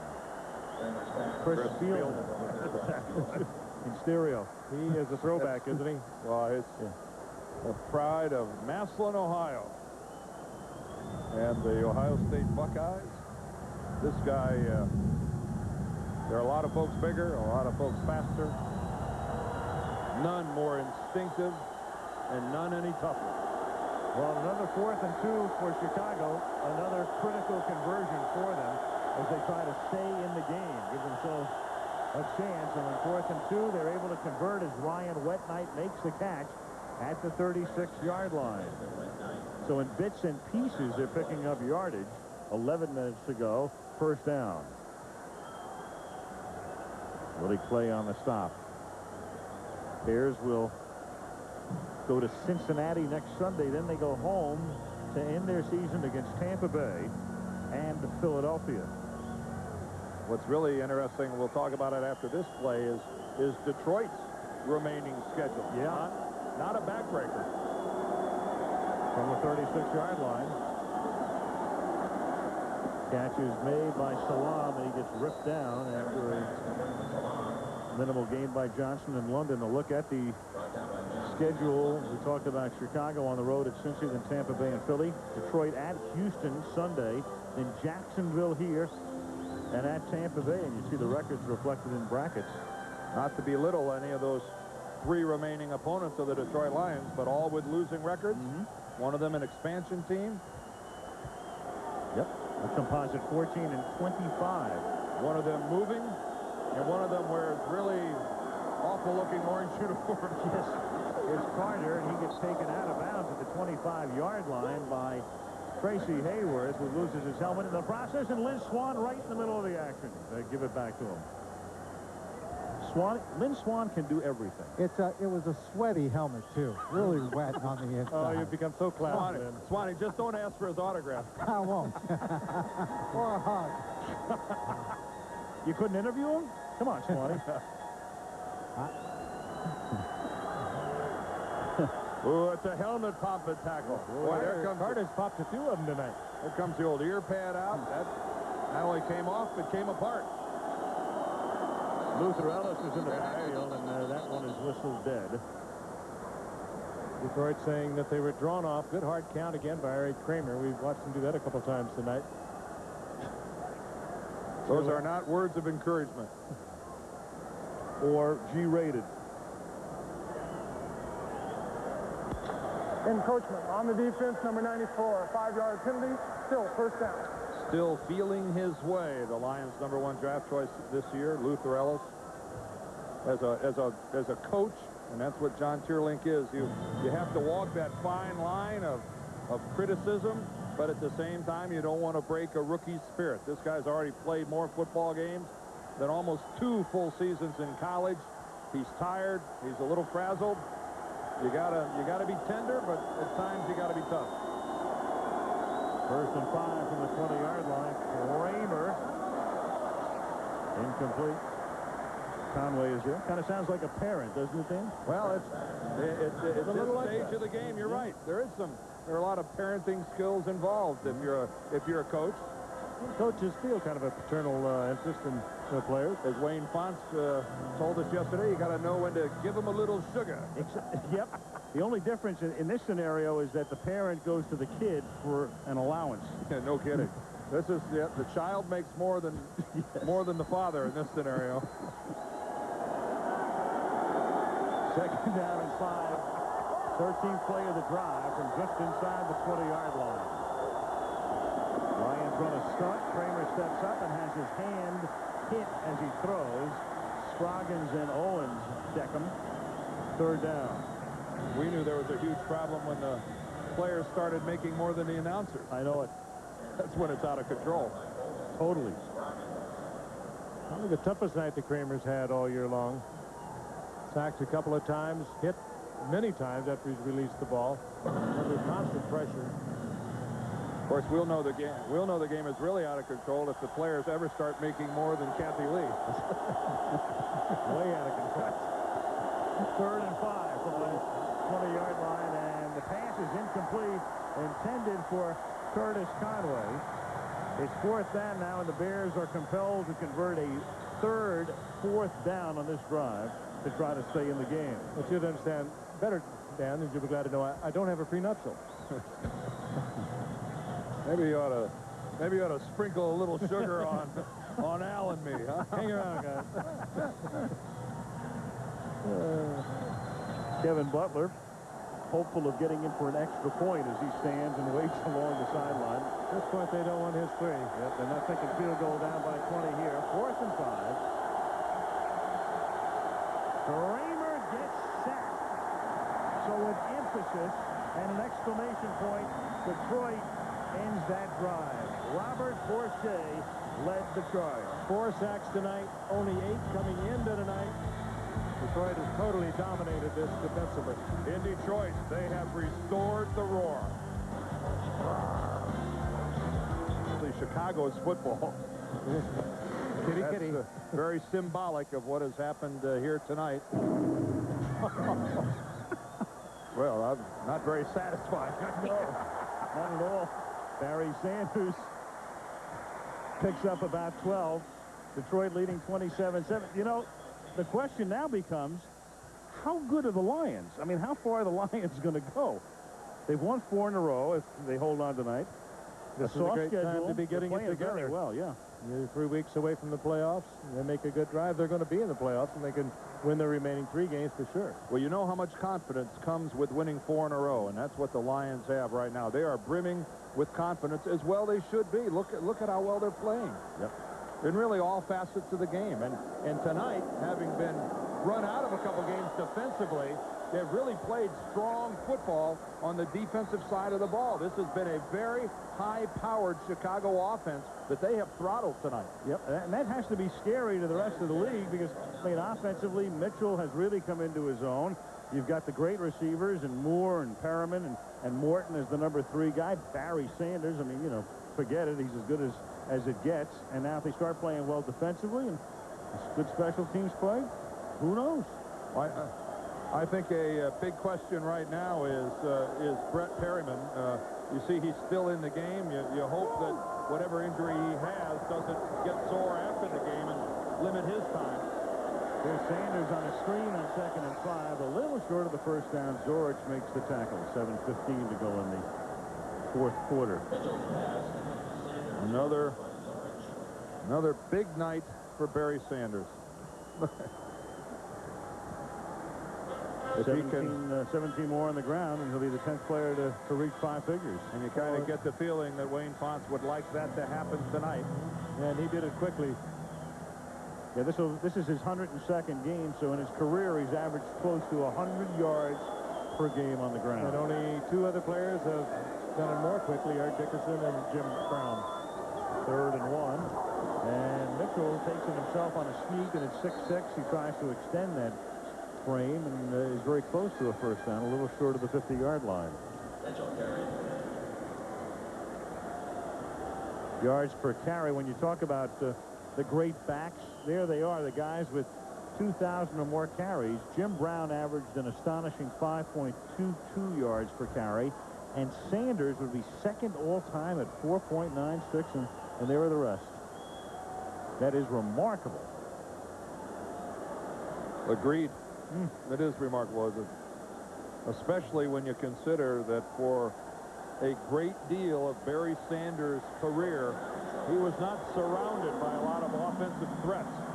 Played in a lot of the single back set. I mean, he gets taken from the backside so many times here because he doesn't have that back in front of him like Daryl Johnson down with Emmitt Smith and the Cowboys. There's that 4.9 average. Pretty much a typical night. 79 yards with 6 minutes left in the game. Averaging a tick under 5 yards per carry. It's rarely a game, though, he doesn't break off a big one.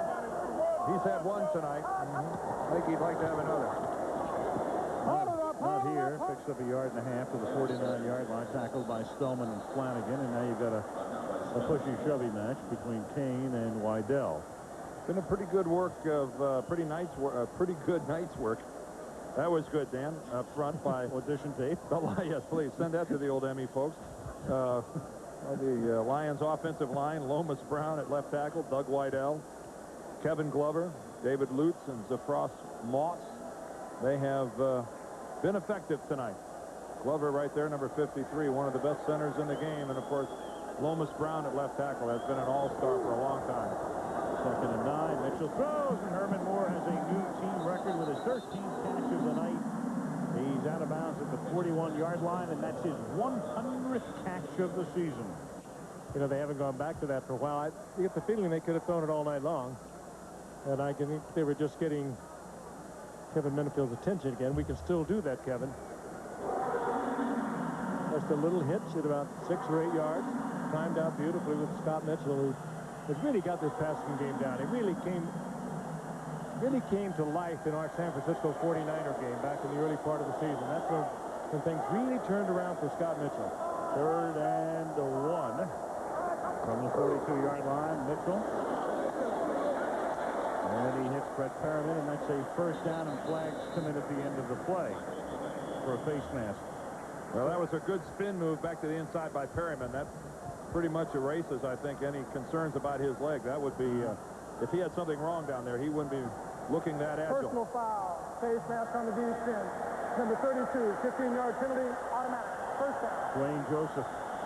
Well, we've seen Herman Moore tonight set a new team record, and it was overlooked in a lot of quarters when Scott Mitchell set a team record on Thanksgiving Day that Bobby Lane had held for more than 4 decades. Yeah, when he went over 400 yards, 410 to be precise. And you see right now that Herman Moore has hit the century mark with 100 receptions. Moves past Michael Irvin of the Cowboys. Of course, you can see what kind of a year it's been in the NFL throwing the football when you see that list of leaders in receptions. Yep. Everybody's getting their share. Here's Sanders. And Barry for a hard yard to the 19. Mitchell tonight has thrown for 309 yards. And Barry Sanders tonight closing in on 100. Probably won't get there the way things look right now. 81 yards for Barry, who has also picked up 93 yards catching the football. And he's 0 for 1 throwing it. Yes. 4 minutes to go. 27-7 Detroit.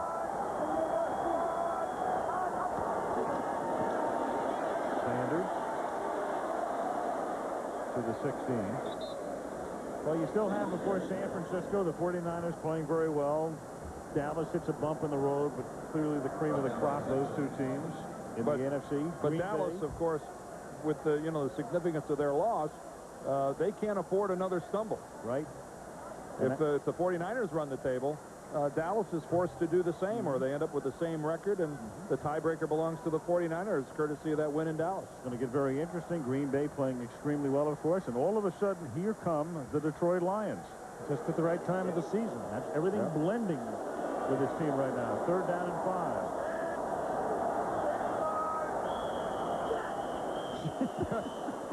No, I don't believe that was the intended snap count. Nope. Blending except in those circumstances. That's the 3rd time tonight the clock has run out on Mitchell at the line. Of course, Dave Wanstedt didn't want to make too much of this, saying, hey, we'll lose the game only if we don't block and tackle well enough. But this certainly extends the road woes of the Chicago Bears in the month of December. Mitchell, again, I think he's upset. He is getting the call in too late for them to get up to the line of scrimmage and get it off. He has snapped a couple times over to the sideline to that effect. 3rd down and 10. And Herman Moore makes the catch, takes it to the 9-yard line, and that's a 1st down. Minifield makes the tackle. Herman has become a real monster of a receiver. This guy is something special. Well, he doesn't have Donnell Wolford to work against. We talked about that all night, but he has just had a marvelous night. You used to have, you know, we touched on it earlier, you used to have Jerry Rice and Michael Irvin. They would get mentioned in the same breath. I don't think it's fair to do that any longer without factoring Herman Moore into that equation. Here is Barry Sanders swinging to the outside. And he picks up a couple. Mark Carrier makes the tackle. Moore used to be overlooked. I think that Chris Carter's a little overlooked as well. I mean, every time you pick up the paper, Chris has had another big day as he did yesterday. We'll see Carter and Jerry Rice on the same field in 2 weeks. Minnesota against San Francisco. Good matchup. I kind of like next week's game as well. Yeah. Kansas City makes the trip to Miami with the NFL's best record. We congratulated them yet on the AFC West. Yep. 11 to 5. 3 to go. Lock it up. 2-minute warning. Herman Moore in his 5th year out of Virginia, 100 catches for the year, 14 tonight. We mentioned before the NFL record is 18, set by Tom Fears back in 1950 with the Los Angeles Rams. Bob Waterfield and Norm Van Brocken were the quarterbacks who were throwing to Fears in those days. 18 in one game. Great combination. Waterfield and Van Brocken, the same ball club. December 3rd, 1950, it was the Rams against the Green Bay Packers. 2 minutes to go. 2nd and goal from the 7-yard line, and Barry Sanders works his way down to the 5 with 1:56 left on the clock. Monday night, normally an opportunity for players around the league to shine in front of their peers and pick up some Pro Bowl votes. Not really a problem for Herman Moore, who's going to be a fixture in Honolulu if he remains healthy for many years to come. You mentioned some of the receivers there. Michael Irvin, of course, and Jerry Rice, Herman Moore, and very quietly, Jeff Graham and Curtis Conway have had good years for the Bears. Yeah, and you factor in Carter and Brett Perryman, who, you know, came into tonight's game tied with. There's going to be a lot of talent that doesn't get to play in the Pro Bowl. I think by far and away the most competitive position in football right now is wide receiver as far as quality from top to bottom. It reflects the change in the game, too. The predominance now of passing and the enforcing of the rules, the offensive tackle stepping back a yard, the enforcing of the 5-yard rule by the defensive back. You know, it's 4th down and goal here. The Lions just letting the clock tick down. So are the Bears. It's a case where you don't want to pour it on. You run a pretty rudimentary play. And you see what happens. The game, in effect, is over. And we'll see if they can get Barry into the end zone, and they cannot. So the Bears will take over on downs at the 4-yard line with a half-minute left in the game. Well, we're talking about the Lions, and things are going swimmingly right now. And Wayne Fontes is all of a sudden a genius instead of a bum. But on the other side of the field, Mr. Wanstedt and his team has some problems. This is the 9th time in 10 games the Bears have yielded 24 or more points.